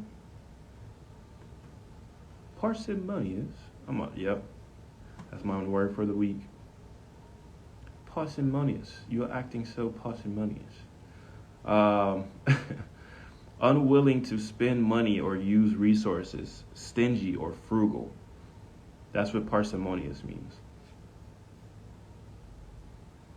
So it says, verse 9, and should a man be unwilling to spend money, he is ruled by the instruction, acting through reasoning, so that he does not glean his harvest crops nor vintage. And in reference to other points, we may perceive that it is reasoning that conquers his passions. So through reasoning, he's saying, this is why I'm not giving. This is why I'm not spending so much. This is why I'm not, even like people who coupon, who go crazy on couponers. Some of you guys may be heavy couponers in here. But like there's this video of this one kid who's in a grocery store and he's like uses all these coupons and he's like 1 cent over and he's like, how?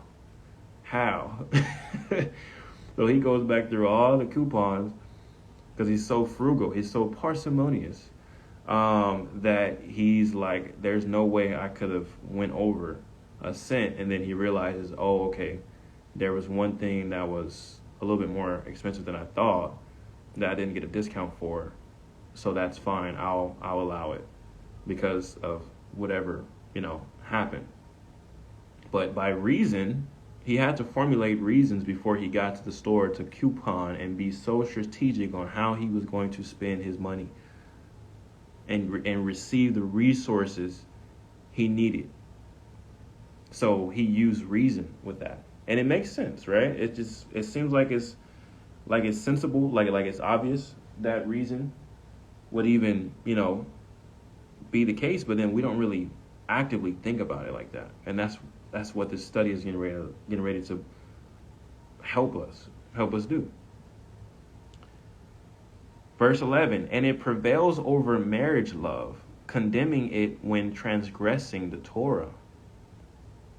So you can think about that Corinthians verse when it says love endures, it bears all things, hopes all things, right? So not necessarily saying that's Torah written, but there are instructions within what Paul wrote in his letter that relates to love, that connects to us loving our neighbor as ourselves, right? Knowing that within marriage, you become one, right? So therefore, when you're transgressing, you're not being gentle, let's say, or you're you're disobeying the instructions of utilizing those fruits of wisdom within your marriage.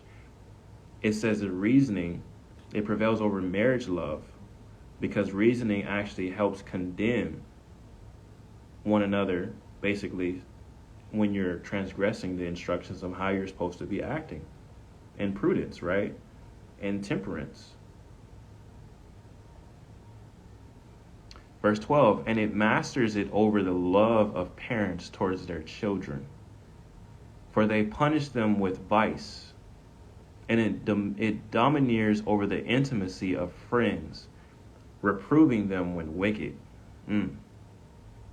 So you notice how it says in the end, or as Messiah is coming, or as lawlessness abounds and the man of lawlessness is coming, it says that the love of many will grow cold, right?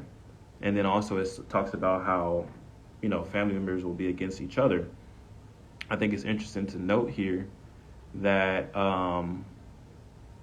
that is saying that reasoning helps master the control of the love that parents have towards their children, and obviously vice versa, even within the friends. And it reproves them when they're wicked. So if you notice that if wickedness is abounding, guess what is not there as well? There's no reasoning within the wisdom. There's no reasoning anymore. So guess what? Now we understand why reprobate minds are there. Because we also read earlier within the definition of reasoning. I'm going to pull that back up. Some of you guys probably didn't see this when you first got here, or if you just got here. It says, at the bottom, if there's no reasoning with someone, it is impossible to persuade that person to change their opinions or their actions. So that's why it says the Most High gives them over to a reprobate mind, right? To do what? What they're passionate about, what their lust, what they literally allowed themselves to do, what they reason in themselves to do. Romans 1:18 through 32. There's no reasoning there. There's no wisdom in that person. He gives them over to it because he loves those who dwells with wisdom. He loves those who dwells with what? Reason.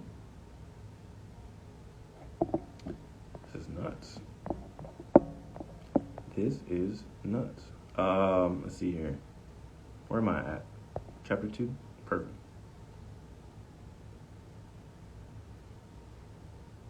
Yeah, we got the right coupons, you get the money back. Okay. Verse 13.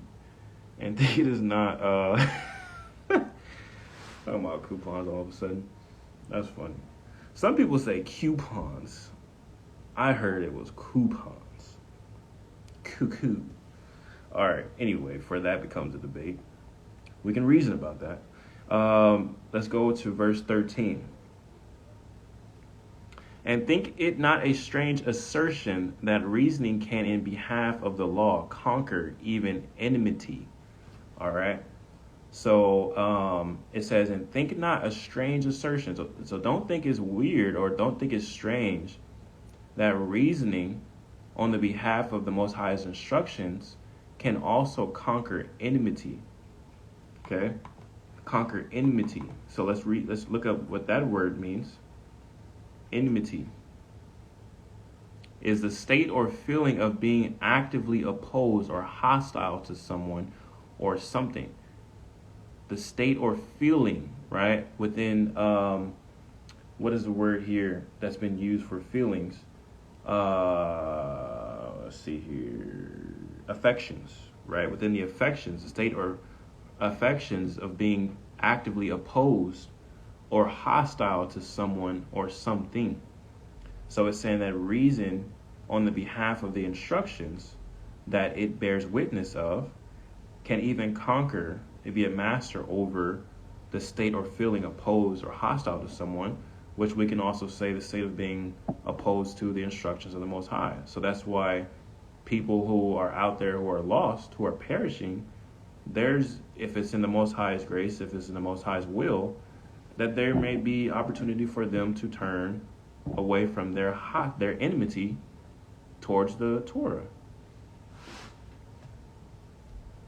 Right? So that in itself, and even in us, right? Reasoning can help us literally turn towards the Torah, the instructions of the Most High, so that way we can understand how not to be in enmity and hostility towards the instructions that the Most High gives us.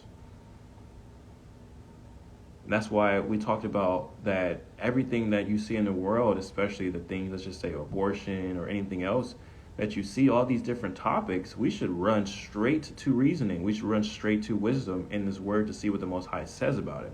Why formulate our own affections, our own opinions through our affections to say, oh, well, yeah, I think it's this way, I think it's that way. Why? Why do that? When we're trying to literally be just like the Messiah, who's just like the Father. Why would we do that? By doing so, we are literally being in enmity, hostile to what the instruction of the Most High is giving us, because we're essentially saying it's not good enough. The world is giving us so much more.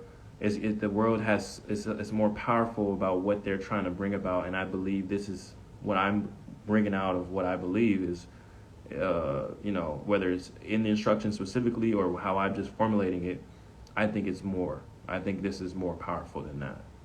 That's essentially what we're doing, if we're doing that.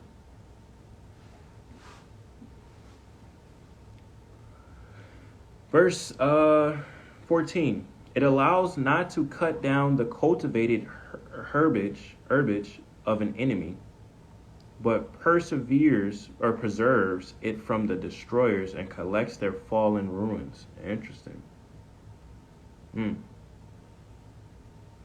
Verse 15. And reason appears to be master of the more violent passions, as love of empire and empty boasting and slander.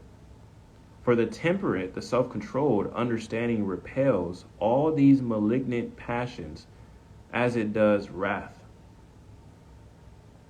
The self-controlled understanding, remember, understanding is in the spirit, in the Ruach, repels all these malignant passions, as it does wrath, for it masters even this. So Moses, when angered against Dathan and Abiram, did nothing to them in wrath, but regulated his anger by reasoning. For the temperate mind is able, as I said, to be superior to the passions, and to transfer some and to destroy others. For why else does our most wise father Jacob blame Simeon and Levi for having irrationally slain the whole race of the Shechemites, saying, "Cursed be their anger"? For if reasoning didn't possess the power of subduing angry affections, angry emotions, he would not have spoken like this. For at the time when the Most High created, this is so powerful right here, you guys. For at the time when the Most High created man, through the Messiah, he implanted within him his passions and moral nature.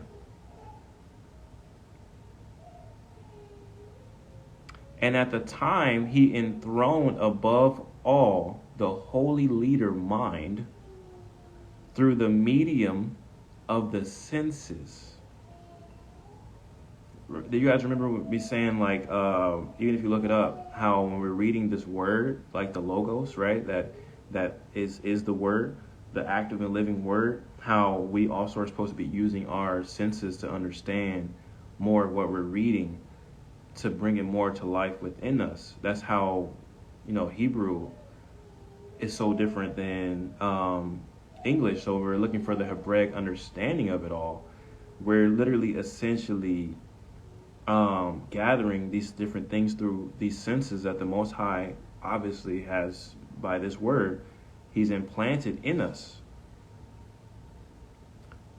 Verse 23, and He gave a law to this mind by living according to which it will maintain a temperate, a just, and good and manly brain. How then a man may say, if reasoning be master of the passions, has it no control over forgetfulness and ignorance? So this is super, super interesting. And you notice when we talk about the spirit, right, the soul and the body in the last study, how we understood how the soul isn't tied to the spirit, right? Isn't tied necessarily to the spirit. It's only tied to the spirit when you have His instructions, you have His Torah, you have His guidance, you have His wisdom, right? So there are souls that are living with their body, obviously, that aren't tied to Him, but we see that there has been planted literally a direction. It's been, oh, hold on, give me 1 second, y'all. Y'all hear that? Give me 1 second.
Sorry, y'all.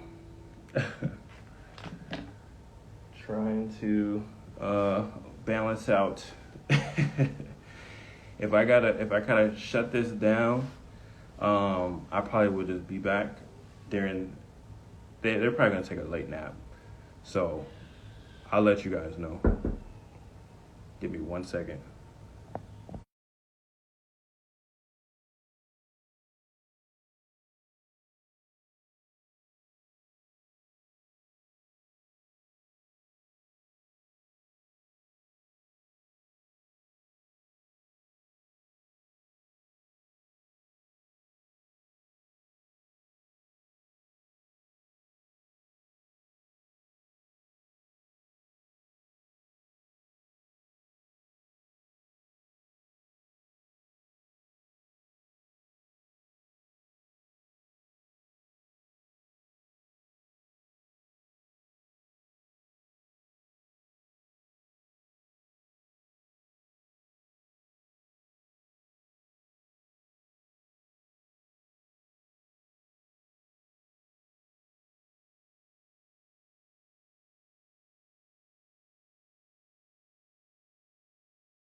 All right, y'all. There is no one on this earth doing this, bro. No, I'm just kidding. All praises to the Most High. Right? We endure all things. That is the goal.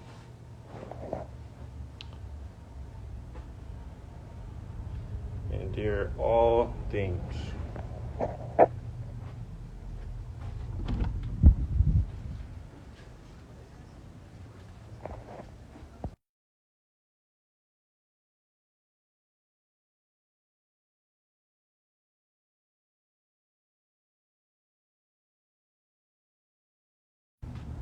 You guys have any questions so far? Well, I'm in process. I got one little thing to do. Really quick. If you guys have any questions, I appreciate y'all for staying. This is nuts. I'm getting diapers and stuff.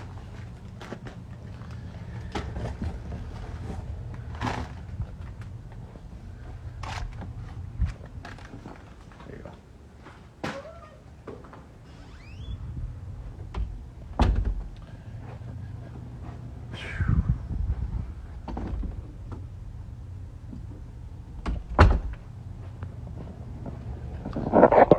I'm good to go.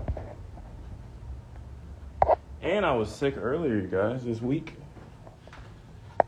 I had a respiratory infection. Still low-key got it.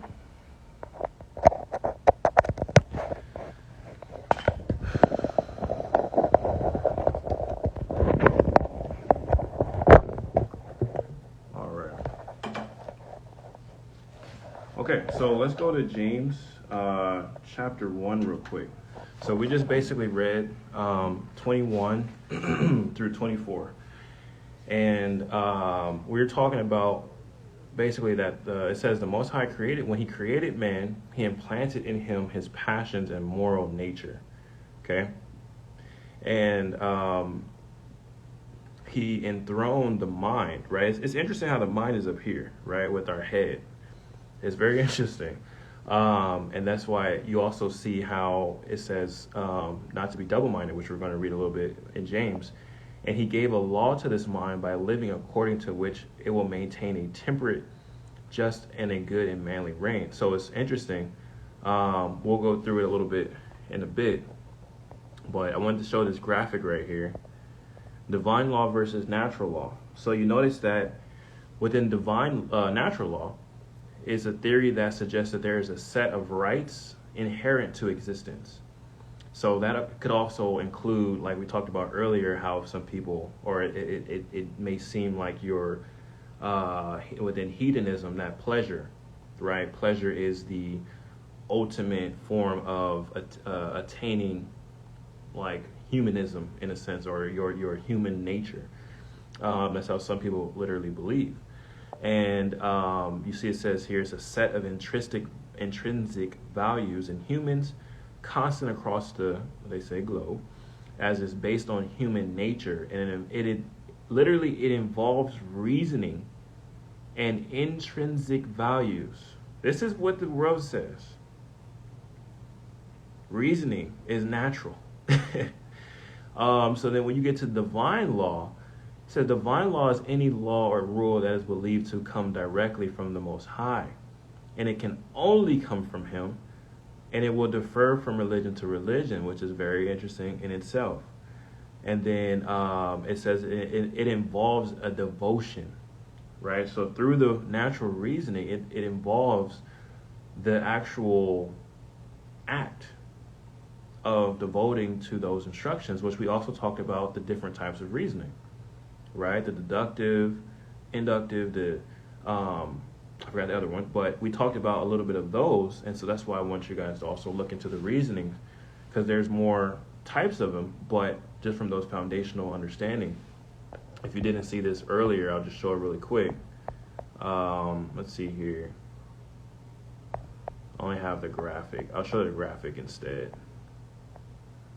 let's see. Right, so through these different types of reasonings, you get different mindsets, or you're able to devote based off of how you reasoned. So this is, deductive. It says the bag contains only red marbles, and you take one out and you infer that the marble is red because it's clearly red, right? Inductive, you do not know the color of the marbles in the bag, and you take one out and it's red, so you may infer that all the marbles are in the bag are red. Doesn't necessarily mean it's true. You see, that's a lot in false teaching, that that's essentially, you get cherry picking also from inductive reasoning. Abductive, suppose you find a red marble in the vicinity of a bag of red marbles. And you may infer that the marble is from the bag. Doesn't necessarily mean that's true either, right? But just from your reasoning, you could say, okay, well, yeah, it's possible.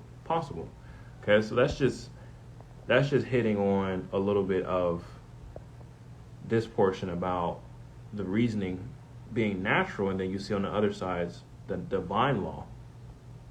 It involves devotion because you're actually getting instruction through your reasoning. Okay, so it's interesting when you look back, when you go to James. So go to James chapter 1. I'm going to pull this graphic up here.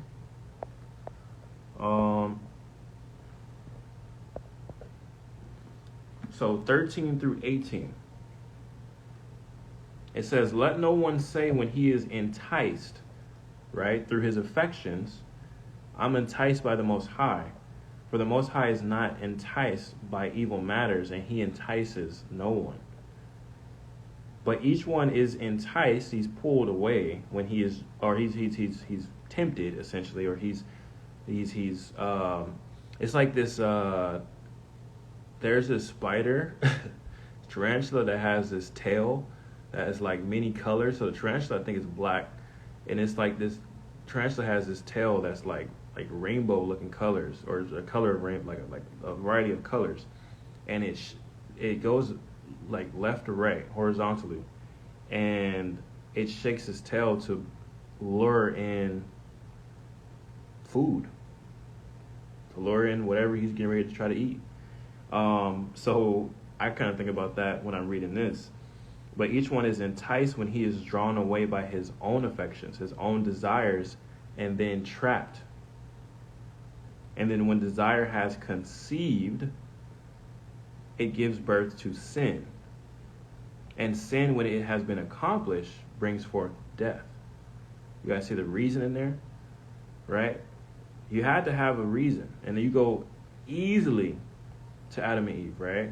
Eve, we're going to read about Eve in a second, where the way that she looked at this fruit, the way that she looked at this tree, the way that she changed her mindset, she started reasoning outside of the wisdom, the instructions of the Most High, because he was giving them reasoning for 7 years when they were doing it perfectly.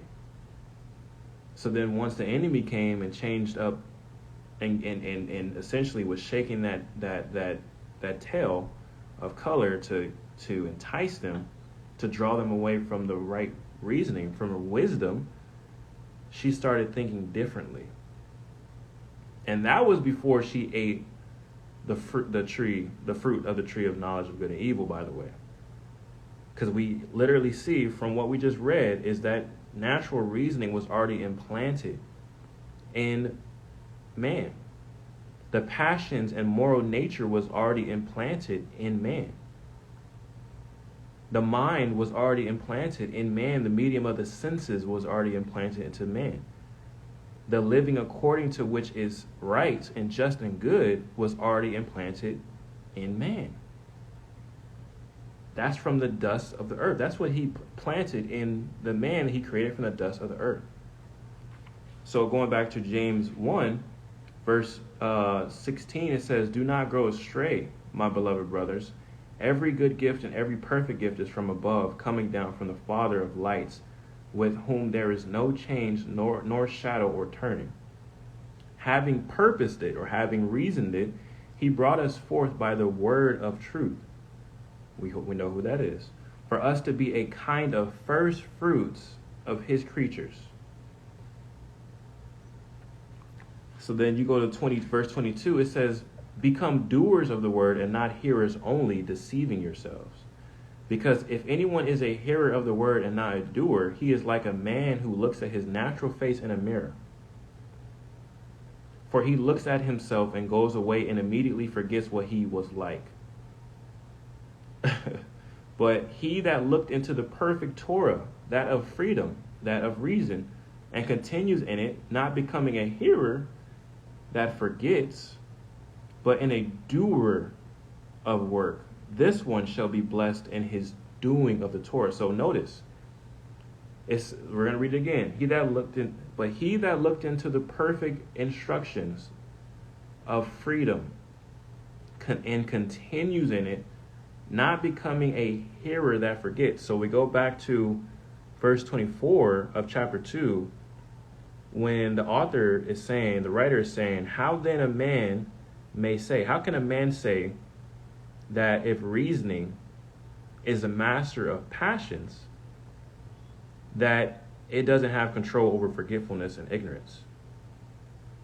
It actually does have control over forgetfulness and ignorance, right?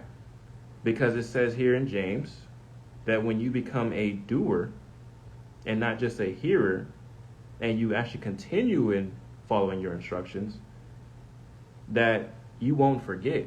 But the one that is just a hearer that forgets literally won't be able to continue and really won't have the reasoning that is master of the passions, which essentially gives forth to death. So that way, that's why you have to be a hearer and a doer, and you'll be blessed in doing of the Torah because you have reasoning that is controlling over the passions. And then you have, which is a part of wisdom, essentially. And then with wisdom, you're able to continue in it because wisdom dwells in you. Therefore, when you worship in spirit and truth, when you give yourself fully over to worshiping and bowing down to his instructions, to living the way he wants us to live, you are literally doing exactly what he wants you to do, and exactly the ones who he wants. You're literally the ones you're part of the ones that he wants, or you are the one that he wants, because those are the only ones he wants. How do we follow the luminaries without this? How do you follow the Torah without this, without understanding and having this in your very fiber of your being? You can't. You can, but not fully. We've been doing it, a lot of us have been doing it in ways where we didn't understand this, but that's the beautiful reason why now we can understand more of it, right? So I know that was kind of like a handful, but I've read Sirach 15 a lot before, Sirach 15, but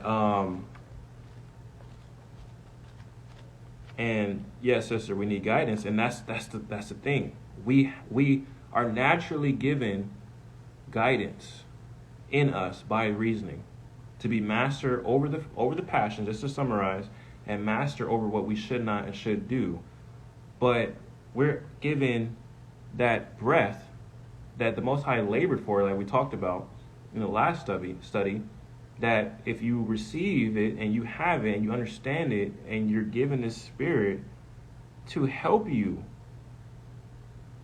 not just doing reasoning through your flesh, but doing it in the power of the Most High. There's a scripture, I think it's Zechariah, but it says, not by my power, it says, not by might, nor by power, but by my spirit, says the Most High. The Most High actually gave us, when my wife was my wife was giving birth to our first child, he sent us that scripture. And I kept repeating it to my wife, and we kept, understanding it and really dwelling on that. So it says, not by my power, nor by Zechariah 4:6. He answered to me and saying, this is the word of the Most High, Zerubbabel, saying, not by might, nor by power, but my spirit alone, says the Most High of hosts. Right? So it gives new meaning to, I can do all things through the Most High that strengthens me, right? So through the Messiah that strengthens me. Right? So yes, the Son is directly related to reasoning because reasoning is directly related to wisdom. By reasoning, he formulated us. He created us. And he gave us what he gave us, as it says. He literally, this is literally what we're finding out. We're made in his image. This is a part of his image. This is a major part of his image because he also came through our flesh. And you notice how much reasoning he had with the Messiah, with these Pharisees? In the Word, he himself, the Word, how much reasoning he was able to give, not only just on a natural level for them to like shut up basically, or try to continue to trap him, which they could not, but he also gave parables for the reasoning of the ones who follow his word, who were connected to him. So notice there's a difference in the affections, the feelings that came from it, from those who believed in his word were changed. And then the Pharisees, they were angry to the point where they killed this man. Thought that they could destroy him. So I'm going to read Sirach 14:20 through Sirach 15:20. Blessed is the man who meditates on wisdom and who reasons by his understanding. He who considers her ways in his heart will also have knowledge of her secrets. Go after her like one who tracks and lie in wait in her ways. He who pries in at her windows will also listen at her doors. He who lodges close to her house will also fasten a nail in her walls. He will pitch his tent near a hand to her and will lodge in the lodging where good things are. He will set his children under her shelter, and he will rest under her branches. By her he will be covered from heat and will lodge in her glory. Chapter 15, verse 1. He who fears the Most High will do this. He who has possession of the Torah will obtain her. As a mother, she will meet him and receive him as a wife married in her virginity. Yeah, I know y'all hear these connections. She will feed him with the bread of understanding and give him water of wisdom to drink.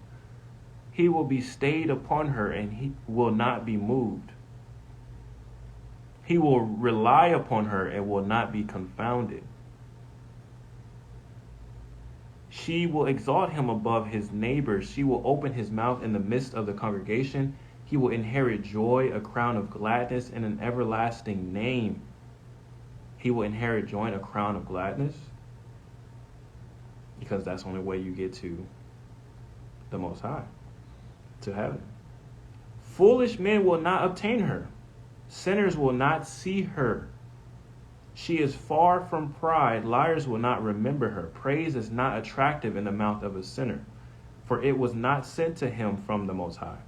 For praise will be spoken in wisdom. The Most High will prosper it. Don't say it's through the Most High that I fell away, for you will not do the things that he hates. Don't say it is he that caused me to error, for he has no need of a sinful man. Why do you think he kicked the men out the garden? Adam and Eve out the garden. The Most High hates every abomination, and those who fear him don't love them. He himself made man from the beginning and left him in the hand of his own counsel. If you will keep the commandments. In order to keep the commandments, you have to have reason. To be faithful is good pleasure. There's that word pleasure. He has set fire and water before you. You will stretch out your hand to whichever you desire. Before man is life and death, whichever he likes, it will be given to him. For great is the wisdom of the Most High. He is mighty in power and sees all things. His eyes are upon those who fear him. He knows every work of man. He has not commanded any man to be ungodly. He has not given any man license to sin.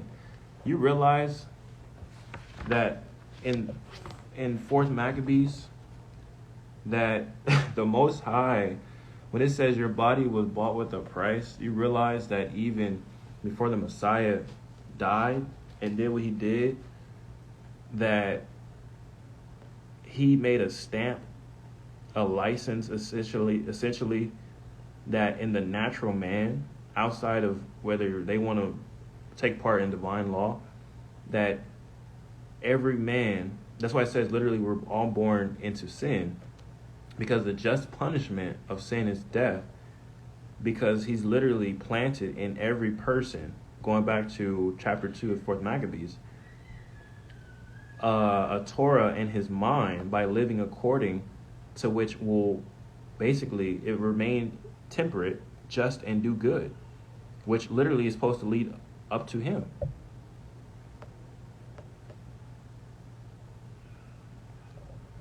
Still with the signet, exactly, the signature. Come, let us reason together, says the Most High. Through your sins are like scar. Exactly. So, see, you're getting this. This is like, we haven't even hit everything, because this is the portion of, like, this is the author's framework of what we're understanding. So when we're reading, everything else is gonna hit very hard, I promise you. So let's continue. Let's try to get through this. Chapter 3. The argument is exceedingly ridiculous, for reasoning does not appear to bear sway over its own affections, but over those of the body in such a way as that any one of you may not be able to root out desire, but reasoning will enable you to avoid being enslaved to it. Let me see something here. I have some notes on chapter 3.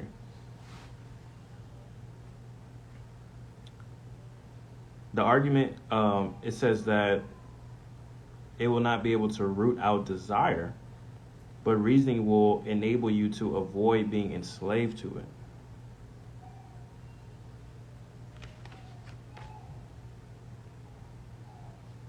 One may not be able to root out anger from the soul, but it is possible to withstand anger through reasoning.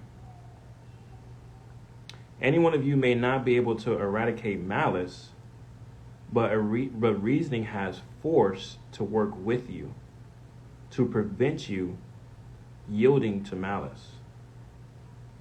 For reasoning is not an eradicator, but an antagonist of the passions.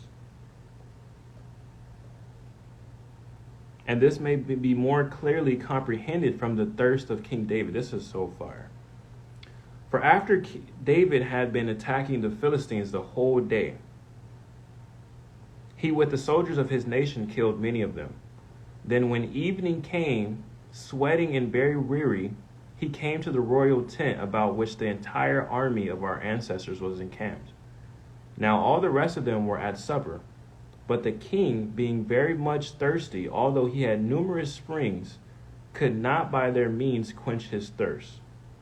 But a certain irrational longing for the water in the enemy's camp grew stronger and fiercer upon him, and consumed him with languish.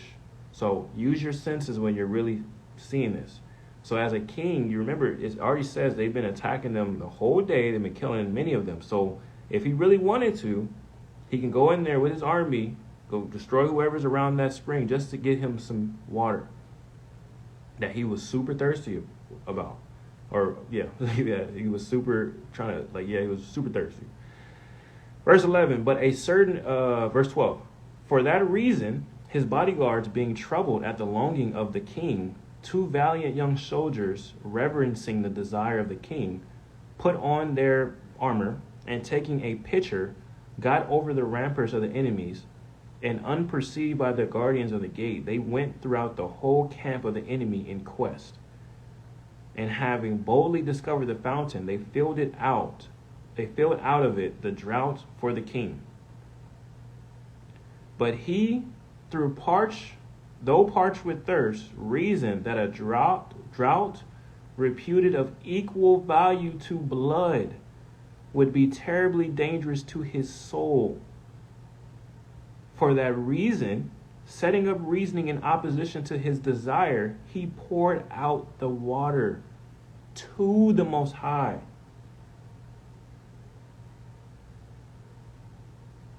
For the temperate mind, the self-controlled mind has power to conquer the pressure of the passions and to quench the fires of excitement and to wrestle down the pains of the body, however excessive, and through the excellency of reasoning to abominate all the assaults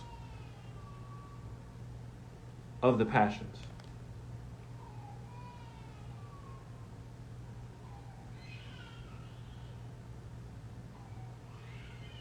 I'm sorry, y'all. Give me 1 second.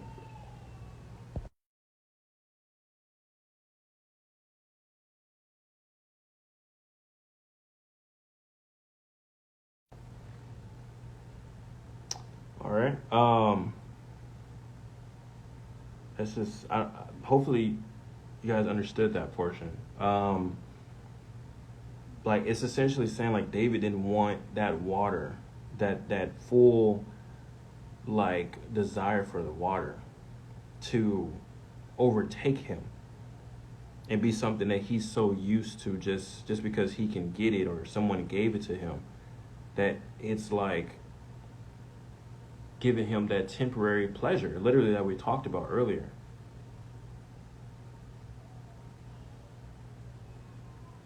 It says, but the occasion now invites us to give an illustration of temperate reasoning from history. For at a time when our fathers were in possession of undisturbed peace through obedience to the instructions, and were prosperous, so that Seleucus Nicanor, the king of Asia, both assigned them money for divine service and accepted their form of government.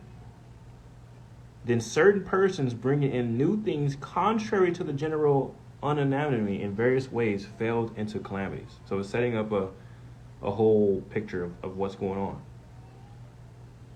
For a certain man named Simon, who was in opposition to Onias, who once held the high priesthood for life, and was an honorable and good man, after slandering him in every way, he could not injure him with the people, went away as an exile with the intention of betraying his country.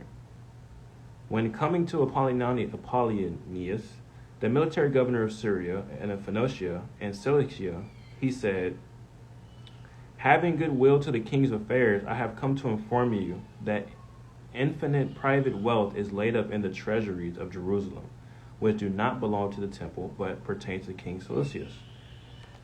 Okay. Oh yeah. Good night. Good night, sister.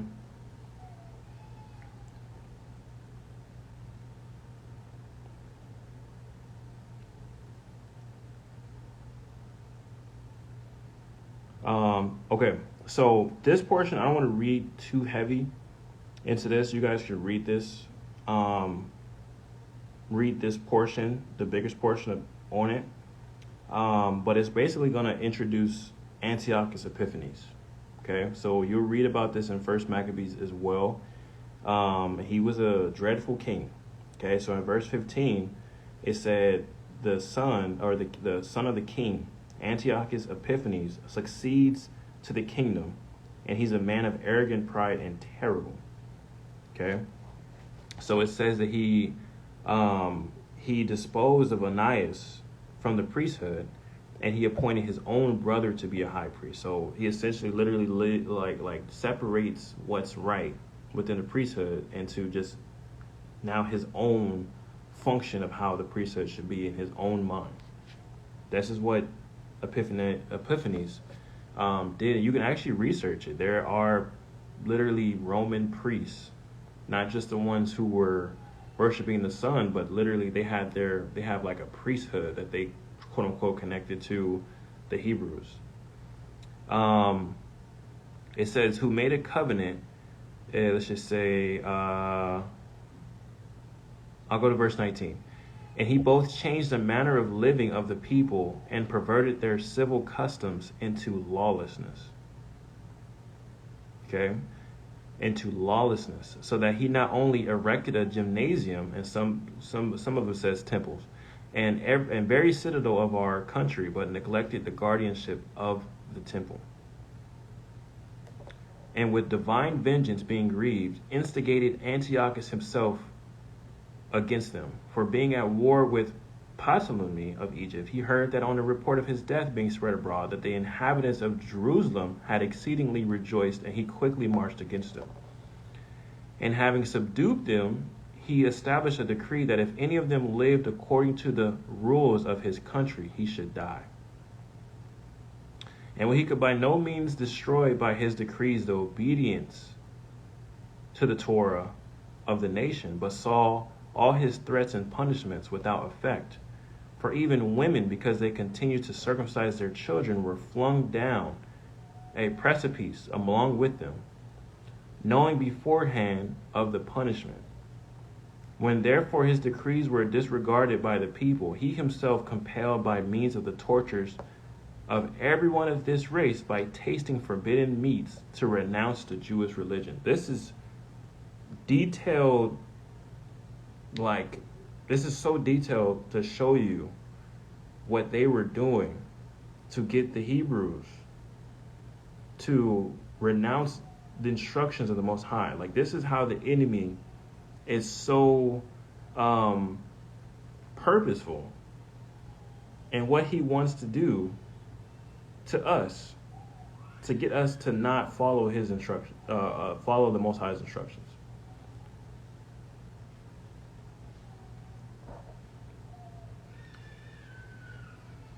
Chapter 5. The tyrant Antiochus, therefore, sitting in public state with his assessors upon a certain lofty place, with his armed troops standing in a circle around him, commanded his spear bearers to seize every one of the Hebrews and to compel them to taste swine's flesh and things offered to idols. And should any of them be unwilling to eat the accursed food, they were to be tortured on the wheel and so killed. And when many had been seized, a foremost man of the assembly, a Hebrew, by name Eliezer, a priest by family, by profession, a lawyer, and advanced in years, and for this reason known to many of the king's followers, was brought near to him. And Antiochus, seeing him, said, I would counsel you, old man, before your tortures begin, to taste the swine's flesh and to save your life. For I feel respect for your age and hoarihead, which since you have had so long, you appear to me to be no philosopher in retaining the superstition of the Jews. Give me 1 second, y'all. Oh my goodness.